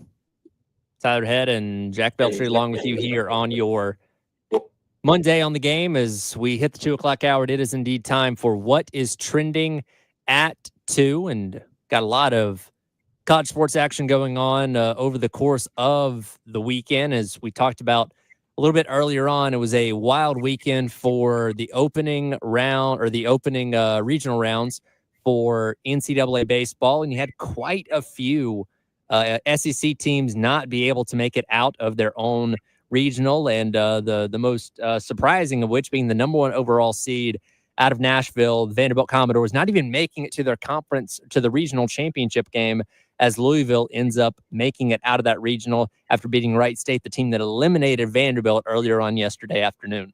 Definitely surprising because, number one, I mean, look, coming into this season, I think there were probably a few questions about Tim Corbin and the job he was doing at Vanderbilt. Like, they've always been one of the better programs in college baseball, but you almost wonder, like, have they lost a step at all? And then, they go on a run, win the SEC tournament. They're one of the best teams in college baseball throughout the year. And then to have this, to be not just the number 1 overall seed, hosting a regional, you get bounced and you don't even make it to a regional final. It's one thing to lose with a chance to go to a super on the line. That happens. It's baseball. But to have all that at stake and then to just not even make it to a regional final, to lose to Wright State, that's definitely probably changed the view of how the season looked for Vanderbilt. Texas got bounced in the Austin regional. UTSA advances out of that one. Georgia loses in walk-off fashion to Oklahoma State yesterday in Athens. Duke makes their way out of the Athens regional. Go down. Florida loses in the Conway regional to Coastal Carolina. Weird situation where Kevin O'Sullivan, the head coach at Florida, was upset that their game against the start time of their game against East Carolina got moved, and we can't play the clip here because of how profane it is, but you can see the video of him on Twitter of yelling at the grounds crew and people with Coastal Carolina about that game being moved, and not a good look for that program and their season coming to an end over the weekend. Feels like there's more to that story there than what we're hearing and what we're seeing. I mean, it's just it seems very maybe that just is who Sully is, obviously, but I mean, for him to go out there and just, you see it in videos and stuff, it's not a good look. It's just a real bad look for a team that, is one of the better ones in college baseball. And Kevin O'Sullivan, one of the best coaches in the sport, to have that out there, not a good look for that Florida program. You got 4 SEC teams in action today in the extension of the regionals where they must win in order to advance into the supers. Got Oklahoma taking on North Carolina up in Chapel Hill. Ole Miss hosting Murray State out there in Oxford. Tennessee taking on Wake Forest out there in Knoxville. And then LSU taking on Little Rock, surprising team, making their way to the regional championship game. Again, it's win or go home for all those if those teams want to advance into the super regionals. The law of averages tell us that 1 or maybe 2 of these teams not going to be able to make it out of this opening weekend. And considering the fact the SEC put a record number of teams in the NCAA tournament, probably not the amount of teams that they thought going into super regionals. Yeah, and I think we'll still see some SEC teams get to Omaha and play for a chance to win the College World Series. Like that probably justifies a lot of this early exits here and stuff, but like to have set a new record with 13 teams making it and a lot of them getting bounced rather quickly here and a lot of them being regional hosts and losing before making it to a super, that's got to be very disappointing for the SEC and gives a lot of these other conferences and other fans of teams a lot of fuel to work with here. On the women's side of things, the Women's College World Series out in Oklahoma City. You got Texas and Tennessee playing right now. Texas 2-0 so far. Tennessee facing elimination if they are not able to win. Texas up 2-0 in the top of the 7th. They just put up their second out there, so they're 1 out away from advancing to the Women's College World Series finals once again. Oklahoma and Texas Tech will play later on this afternoon and potentially a second game after that, as we could be once again destined for Oklahoma and Texas to rematch for the national championship, just like last season. Yeah, Oklahoma's had a little bit of a tougher path, I would say. It hasn't been as easy for them to cruise right through this, but it does seem like we are heading towards a Oklahoma, Texas Women's College World Series final once again. And look, I mean, those are two teams from the SEC that we're talking about right there. So not really much of a surprise, to be honest, but it's it's one of those things where we're talking about the two best teams in the sport without a doubt. And we knew that when these two teams joined the SEC. Well, and that's the thing is we have known the SEC to be a really good softball conference for a while, and that just elevated that much more when you bring in two of the best programs in recent years into the conference. And again, Oklahoma looking to continue their dynasty run, and Texas looking to knock off their biggest rival in the process. So as we've seen, especially for Coach Chastain and Woodard's team, that's the bar that you have to get to if you want to become a national championship level program. And obviously it surprised a lot of people in year number one, and we'll see what happens coming up in 2026. Yeah, I mean, look, I think South Carolina, they definitely exceeded all expectations this year. I mean, they think about it, a lot of these games that they lost this year. Like you go to the Oklahoma series is a big one. South Carolina easily could have taken all three of those games. Just they happen to lose all three by one run, and so they're for real. And again, it just adds another team that to this SEC that is loaded from basically top to bottom. And it's going to be very interesting to see how the Gamecocks look next year with hopefully an even more improved team. We got the news today. The Madden 2026 cover athlete going to be Saquon Barkley, or we already knew he was going to be on the cover, but the cover now featuring his famous backwards leap from last year where he jumped over the Jacksonville Jaguars defender that was attempting to tackle him. Now, they didn't use that actual photo. I guess they didn't get a good enough picture from that game, so they had him recreate it in the photo studio for EA Sports. If you get the time, go watch the video of him recreating this. It looks like he's levitating in the air. It's a pretty darn impressive thing to watch. It's a sick cover. I think it looks very good. And look, we've seen nowadays with not just college sports, but also with the pro sports, with the games that come out and stuff, the covers can be very bland and stuff. And you could argue maybe this one's a little bland, but it's such a cool looking cover with Saquon in the Kelly green jersey. You got the crowd in the background leaping over. I mean, it looks very cool.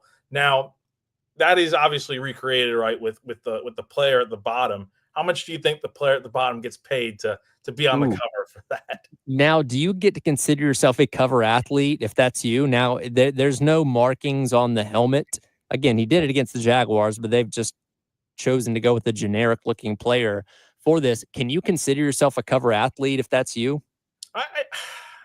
Maybe. I mean, no one will really know who you are, but yeah, I think you could definitely say that would be the case. I would tell people that. I'm like, hey, guess what? I'm on the cover of Madden. How about that? Yeah, I mean, look, if I'm getting hurdled by Saquon Barkley, or I think the same thing happened with like Christian McCaffrey when he was on the cover last year, like I'd be so down to do something like that. That would be awesome for sure. Are you a believer in the Madden cover curse? I am a full believer in the curse. I think it is. I mean, look, a guy like Saquon, he should be fine, but like you never know. There can always be injuries. He could be on a bad Eagles team next year that just won the Super Bowl. I mean, who knows? Like, but hopefully someone like him will be able to kind of just break that curse and not have to deal with it.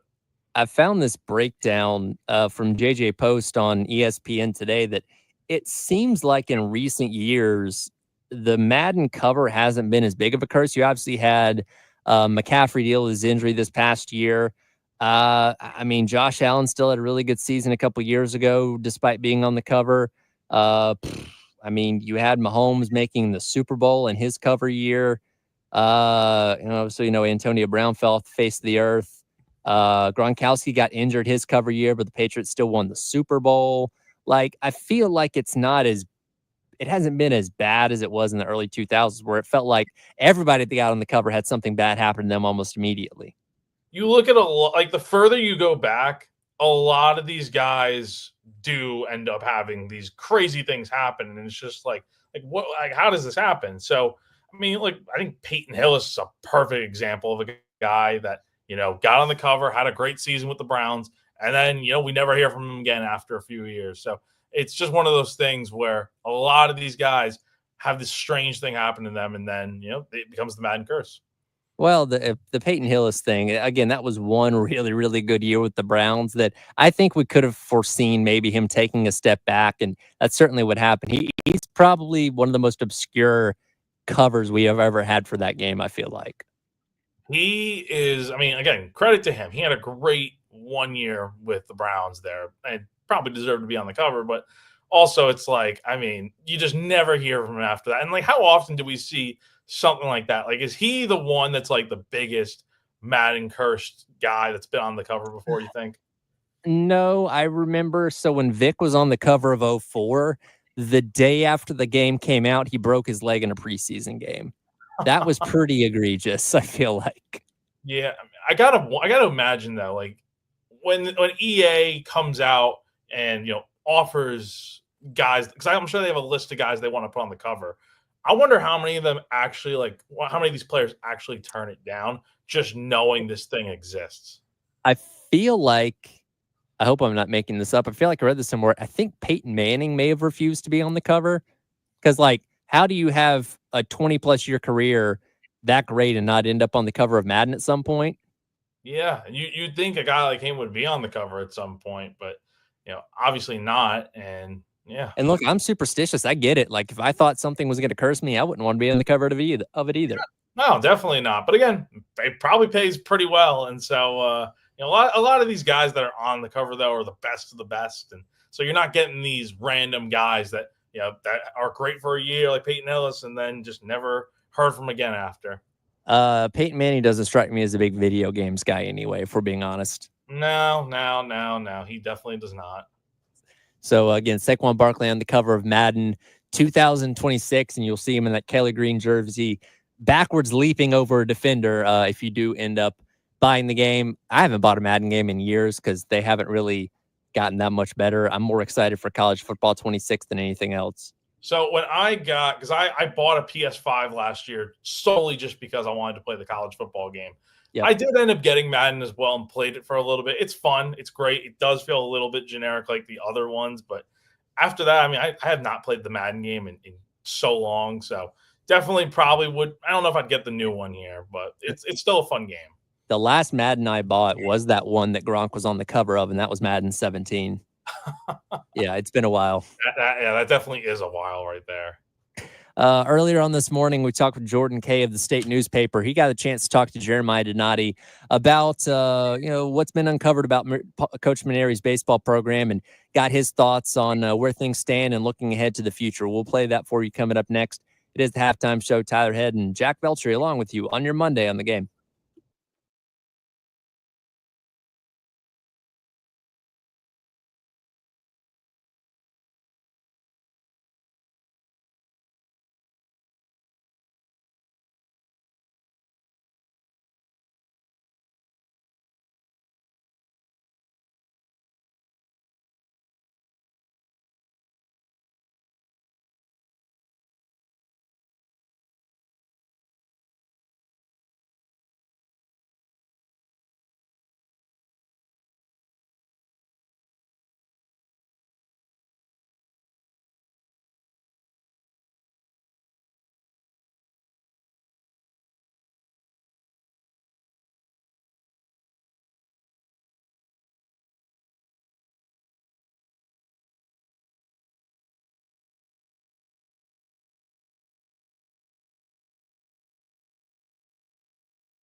And welcome back in. It is the Extra Point. Tyler Head and Jack Beltry along with you here on your Monday on the Game. We've been talking a lot of baseball so far this morning.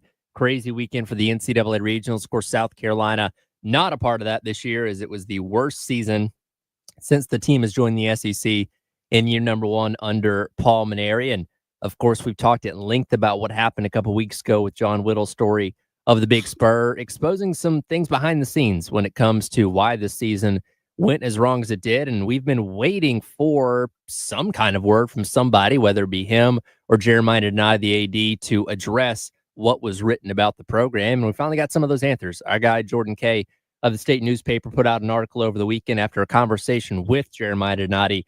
First of all, Jordan, appreciate you taking your time as always. Are you maybe surprised at all that it took you asking the questions to finally get some answers and thoughts from Donati out of what the accusations were against the program a couple weeks ago? I'm not too surprised. I think there probably wasn't a ton of upside to talk before then, to come out right away and say anything. So I wasn't too surprised. I figured it was one of those situations where it was better to just kind of wait it out a little bit and kind of let the process go. Jordan, what's up, man? It's Jack. Just wanted to ask just more of a broad question here and getting the sense of talking to Jeremiah. What was the attitude you got from him? You know, kind of just how do you feel just about everything going on? Because obviously this is just a frustrating season for all involved. What did you kind of sense in terms of the mood from him talking about the baseball season? Yeah, I think he was like, I wouldn't say like, you know, the vitriol that some of the fan base has about it, but he was not happy that, you know, the season went the way it did. The fact that, you know, he gets here in January, this first year head coach, and they have one of the worst seasons in program history. Like, he was not excited about that at all. But I think he's kind of trying to look at it and say, okay, like, what were the factors that went into why this season was so bad? And to him, some of that went down to Paul being hired in June and not really having a head start on the transfer portal. Some of it, I think, was the pitching of the SEC, and then also kind of what he said in that story is like, Paul didn't inherit a program that was going to Omaha every year, and whoever is the one that revitalizes South Carolina baseball, like, it's probably not going to be this quick fix. This is a program that has been at the bottom of the SEC for like the last 8 to 10 years. It's going to take a little bit to get it out of that. And I think Jeremiah coming in from the outside kind of senses that a rebuilding South Carolina baseball is something that might take some time. And talking to Jordan Kay of the State newspaper about his conversation with athletic director Jeremiah Donati about the South Carolina baseball program. And Donati kind of echoed a lot of what we heard from Coach Mainieri throughout the entire season, especially as things started to turn in the wrong direction, that talent was an issue this year, according to him. And that's something that's obviously the high priority of the offseason, making sure they get the talent that fits what Mainieri is trying to do, and obviously being able to compete in the SEC as well. So they both seem to be seeing eye to eye on that point. Yeah. I know they've had conversations and stuff, and that might be, kind of a through line that Paul has expressed, or it could just be from Jeremiah watching the team. But yeah, I think we kind of knew this as the season was going on. Like, there is no way you can run back the team they had, especially the pitching staff. They've already gotten a couple guys in the transfer portal, but you're going to basically have to flip the entire pitching staff. You can maybe keep a couple guys, and I think that was a pretty clear thing throughout most of the season. Like, this pitching staff was not up to the task in the SEC, and now you have the arduous task of finding about like 8 or more guys in the transfer portal who are going to be able to not just participate in the SEC right away, but somehow be upper echelon SEC pitchers. Like, that's a very tough ask and so we'll see if they can pull it off. And kind of going off that, Jordan, obviously South Carolina is going to be, playing more NIL resources this summer than they had last year, which, quite frankly, was more than they had given the previous staff. My question is to you, just hearing that.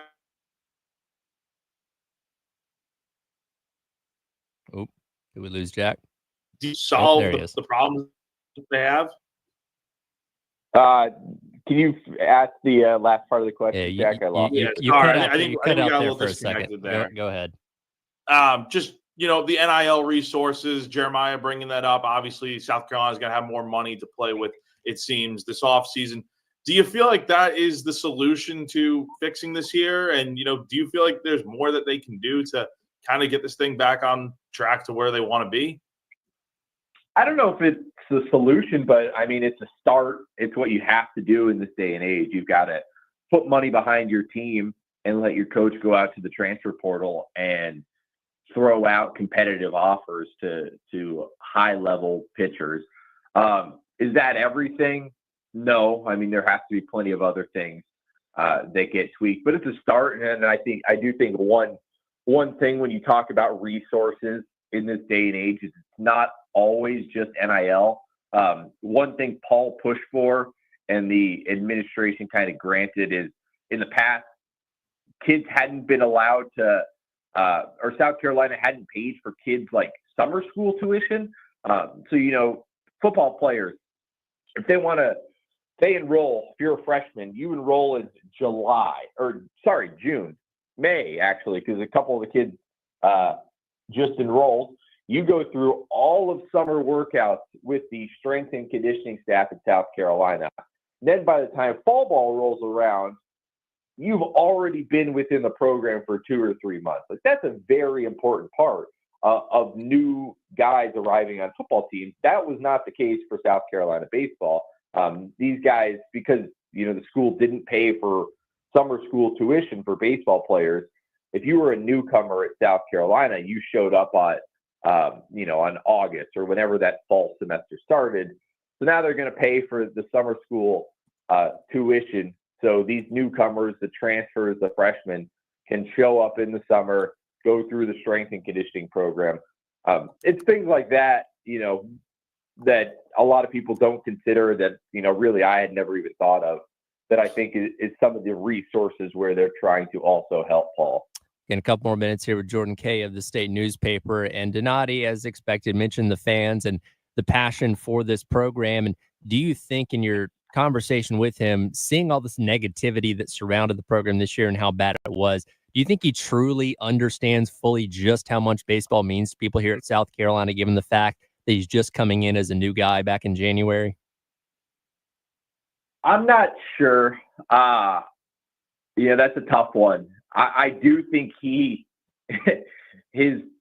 mentions on Twitter, probably his conversations around lead him to know that this program and this fan base is very, very dead set and loves baseball.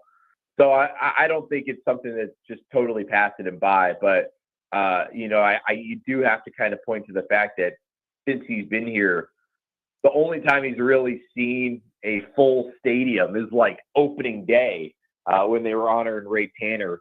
And I think Donati threw out the first pitch. But other than that, he has not seen a full Founders Park or seen a LSU series in March where, 8,000 people are showing up every day. So, it's hard to know that he understands that, but I'm sure by as much talk as there has been over the last couple of weeks, as many mentions as I'm sure he's getting on Twitter, that he kind of understands that this is a big deal around here. He's probably gotten to the point where he's turned his notifications off, I'm sure. That probably would have been smart. Is Jordan Kay of the State newspaper. Again, you can read his full conversation with Jeremiah Donati from over the weekend about the state of the South Carolina baseball program. Jordan, we appreciate your time, and I'm sure we'll be talking to you as the football season gets closer. Thanks, fellas. Have a great morning. Absolutely. Again, Thanks, Jordan man. Kay of the state newspaper. We'll come back, wrap up hour number 1, and discuss what we just heard from Jordan Kay there in terms of the Carolina baseball program and Donati's thoughts on it. It is The Extra Point. Tyler Head and Jack Beltry with you on your Monday on the Game.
Let me know if you hear from anybody else in terms of interviews for tomorrow. Yeah, I sent a message out to Florida guy. I have not heard back yet. So okay, all good. Sounds good. Cool.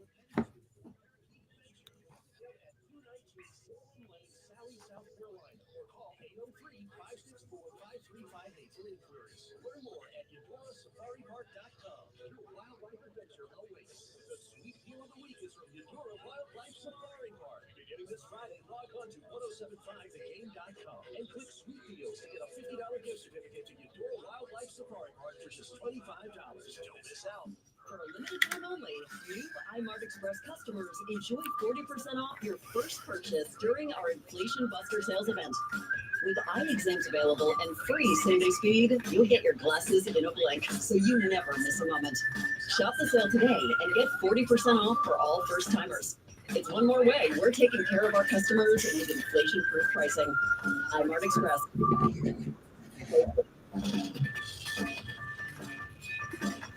I'm Chris Stretcher, owner of Atlantic Windows and Doors. I've been in the Columbia area for over 40 years and have been your trusted partner to enhance home comfort, beauty, and entertainment. How do we do it? By delivering top-notch products from the nation's leading window and door manufacturers. Expect superior style, tailored to your needs, unmatched quality, and unbeatable value. Plus, our dedicated team handles installation. No third-party contractors. Discover more at awdsc.com.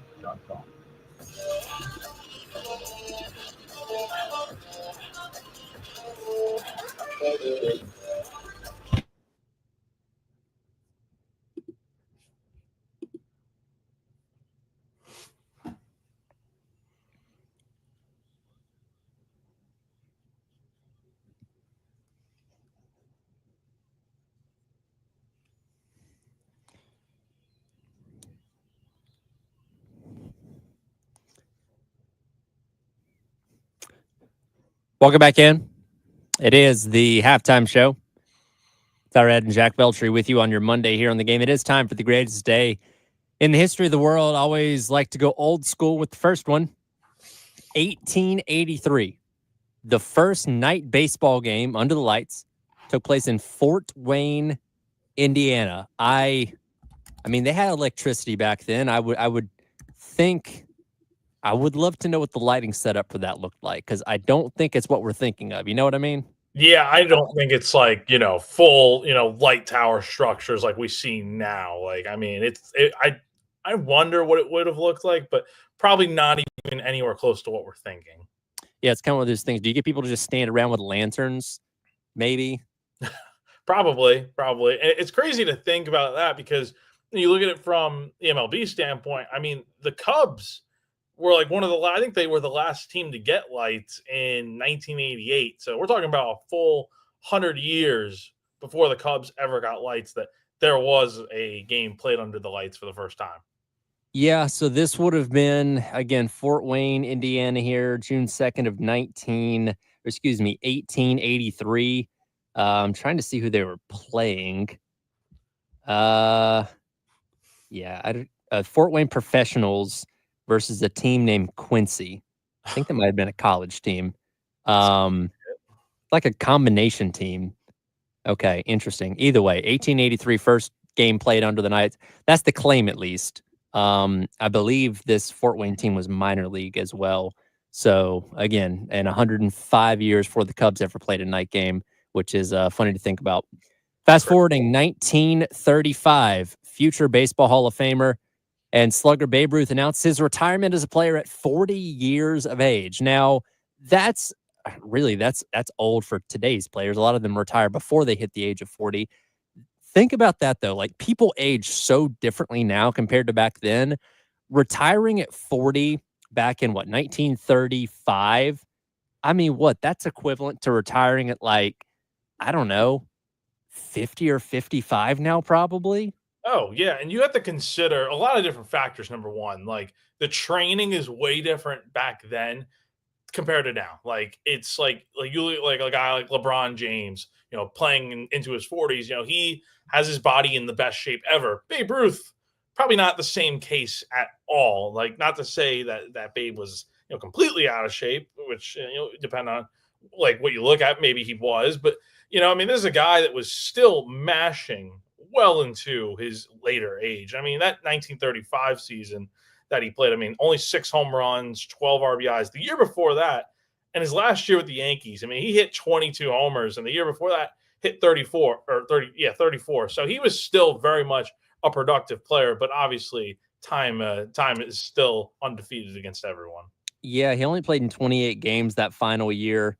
But yeah, like you said, even his last season in New York in 1934 at 39 did blast 22 home runs, 34 the year before that.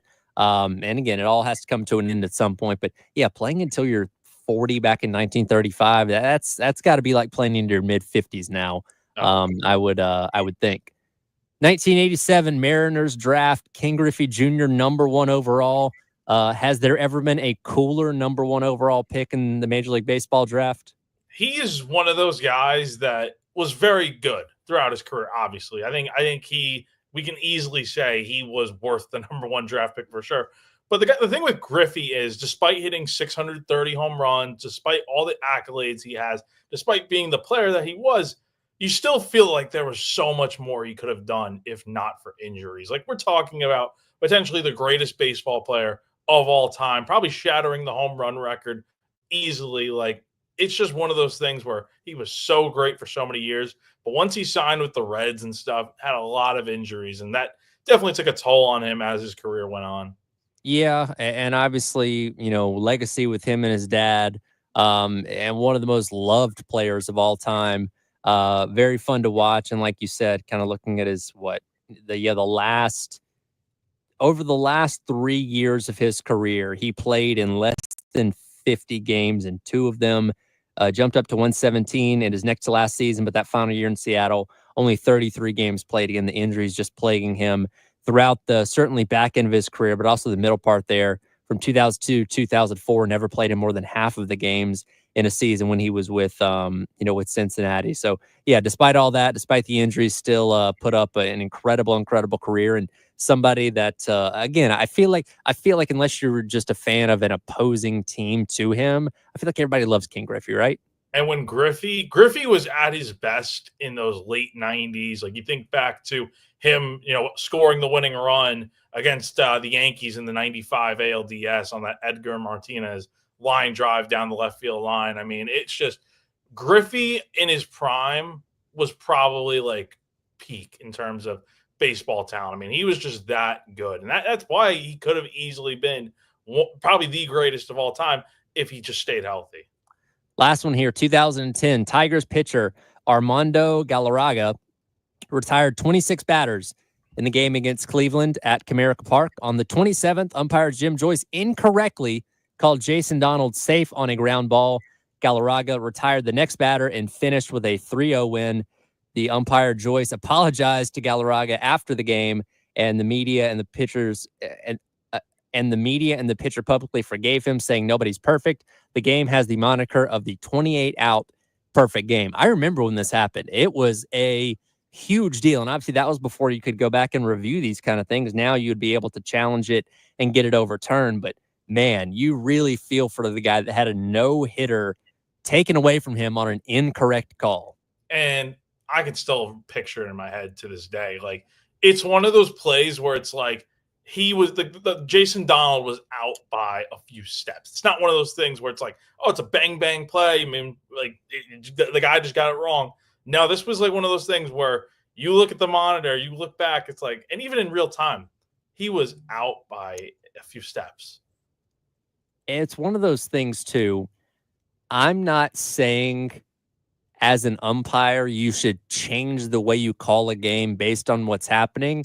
But I feel like in a situation like that, you almost have to give them the benefit of the doubt, right? In terms of like, okay, close play here, it's probably out. You know what I mean? Especially back then when you can't review it. Yeah, I feel like this is probably one of there are many examples out there from the early 2010s before replay, but I feel like that was probably one of the pivotal plays that you look back and it's like, okay, this is why we have a replay system now that, granted, is still not perfect, but it's gotten us to a point where if something like this were to ever happen again, you can go review it and it's like, okay, make the right call. But back then, 2010, which I still can't believe we didn't have a review back then. I mean, review is not even that old now in Major League Baseball. We're talking a little bit over maybe 10 years old here. And that is just, it's crazy to think about. But Armando Galarraga, the 28-out perfect game, I still remember that. Like it was wait until next year when we have automatic balls and strikes that you can challenge as well in the regular season, because you know that's coming. Oh, totally. Did you see yesterday? It was a player on the Rays in the Rays-Astros game.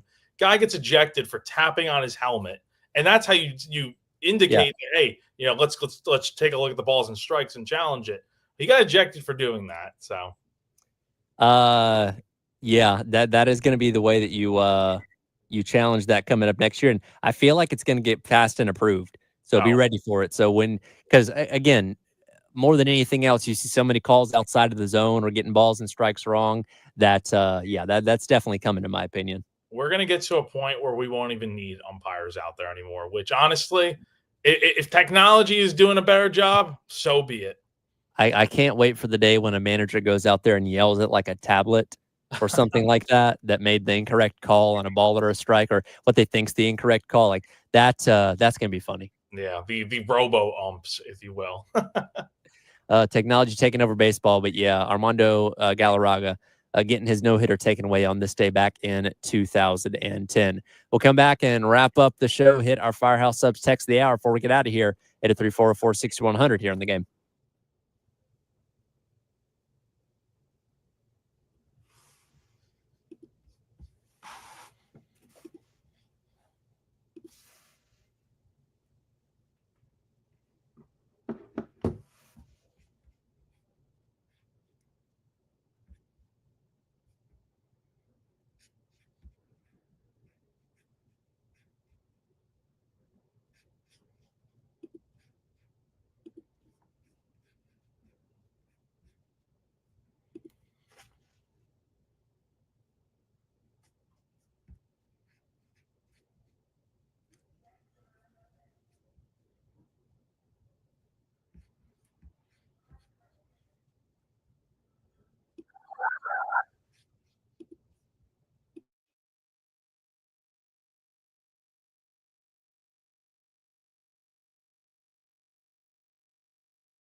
Welcome back in. It is the halftime show. Tyler Head and Jack Beltry along with you for a couple more minutes.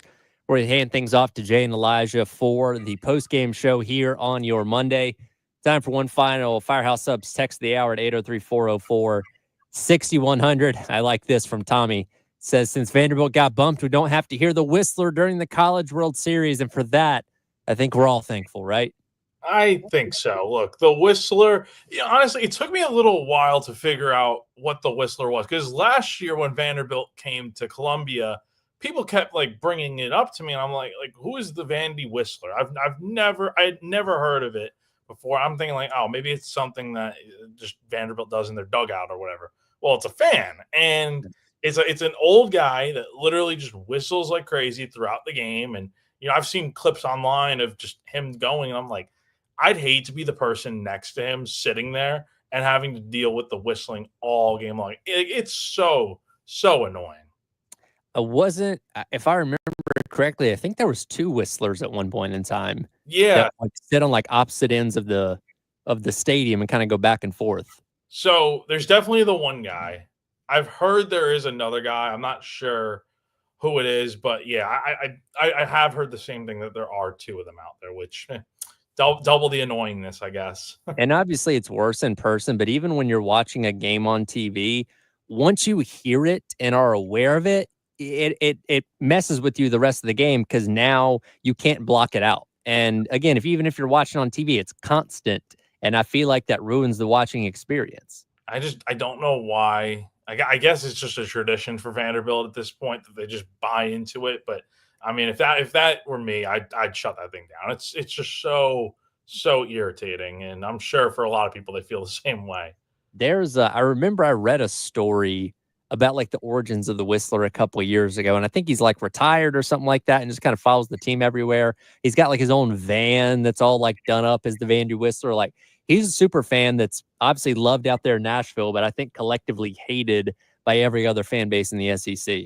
Oh yeah, I saw a clip recently from this year's SEC tournament in Hoover, and you have I don't know what team this guy was a fan of, but just comes up to the Vandy Whistler and just tells him how annoying he is, how awful he is, and all this. And I'm like, he's probably speaking for a lot of people when he's going up there and saying that to the Vandy Whistler. Yeah, well, here's the thing though, Vanderbilt's usually good at baseball, so he's had a lot of things to whistle happily about over the years, but no more this year, as they didn't even make it to the regional final. Yeah, and I think I saw the last clip of the final out from yesterday's loss to Wright State, and you can hear the Vandy Whistler going on whistling right as the final out is being recorded. I'm just like, wow, thank God, because I'm sure a lot of people are glad they don't have to hear it the rest of the season.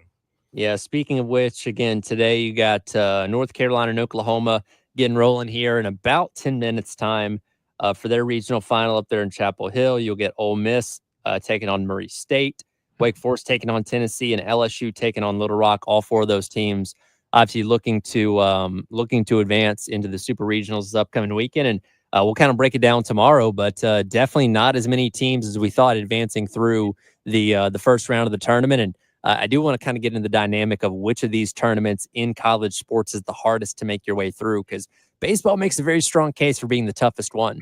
Baseball is definitely the toughest one, because the easiest path, obviously, is just winning 3 games and you're in to a super regional. But like I said, if you lose one of these first 2 games, you lose day 1. You're basically SOL. Like you're on the ropes, and you're having to win 4 games in the next 3 days. I mean, that's just a very, very tough thing to do. But I mean, if you're able to get through it, you have a great chance of getting to a super regional. But you got, let's see, 4 SEC teams going today. I mean, that's going to be tough. I mean, and 3 of them are nationally seeded. So a lot on the line for the SEC today, I would say. Speaking of which, that Texas-Tennessee softball game's come to an end. Texas taking the 2-0 victory. They advance to the Women's College World Series once again. They will now await the winner of Oklahoma and Texas Tech coming up a little bit later on tonight to see if we get an exact rematch of a year ago with Texas and Oklahoma playing for the championship. Yeah, I'm sure that's what everyone in the college softball world wants, is just another rematch of the 2 best teams in the sport going at it. And we'll see what happens. Obviously, a busy time for the SEC as the sports calendar coming towards a close with these last couple sports wrapping up here as we are now into the month of June. Jack, appreciate you hanging out for 3 hours today, and we'll rack this and do it tomorrow. Yeah, man. Sounds good. Thanks for having me. That'll do it for the halftime show. Coming up next, it is the postgame show with Jay and Elijah. I hear Jay is not doing well in the Jay versus the Internet series. So we'll see if he can fare better coming up today. Ed Bird, appreciate you hanging out and producing for us today. I believe Captain Dave will be back in here tomorrow, and you've been listening to the halftime show here on the game.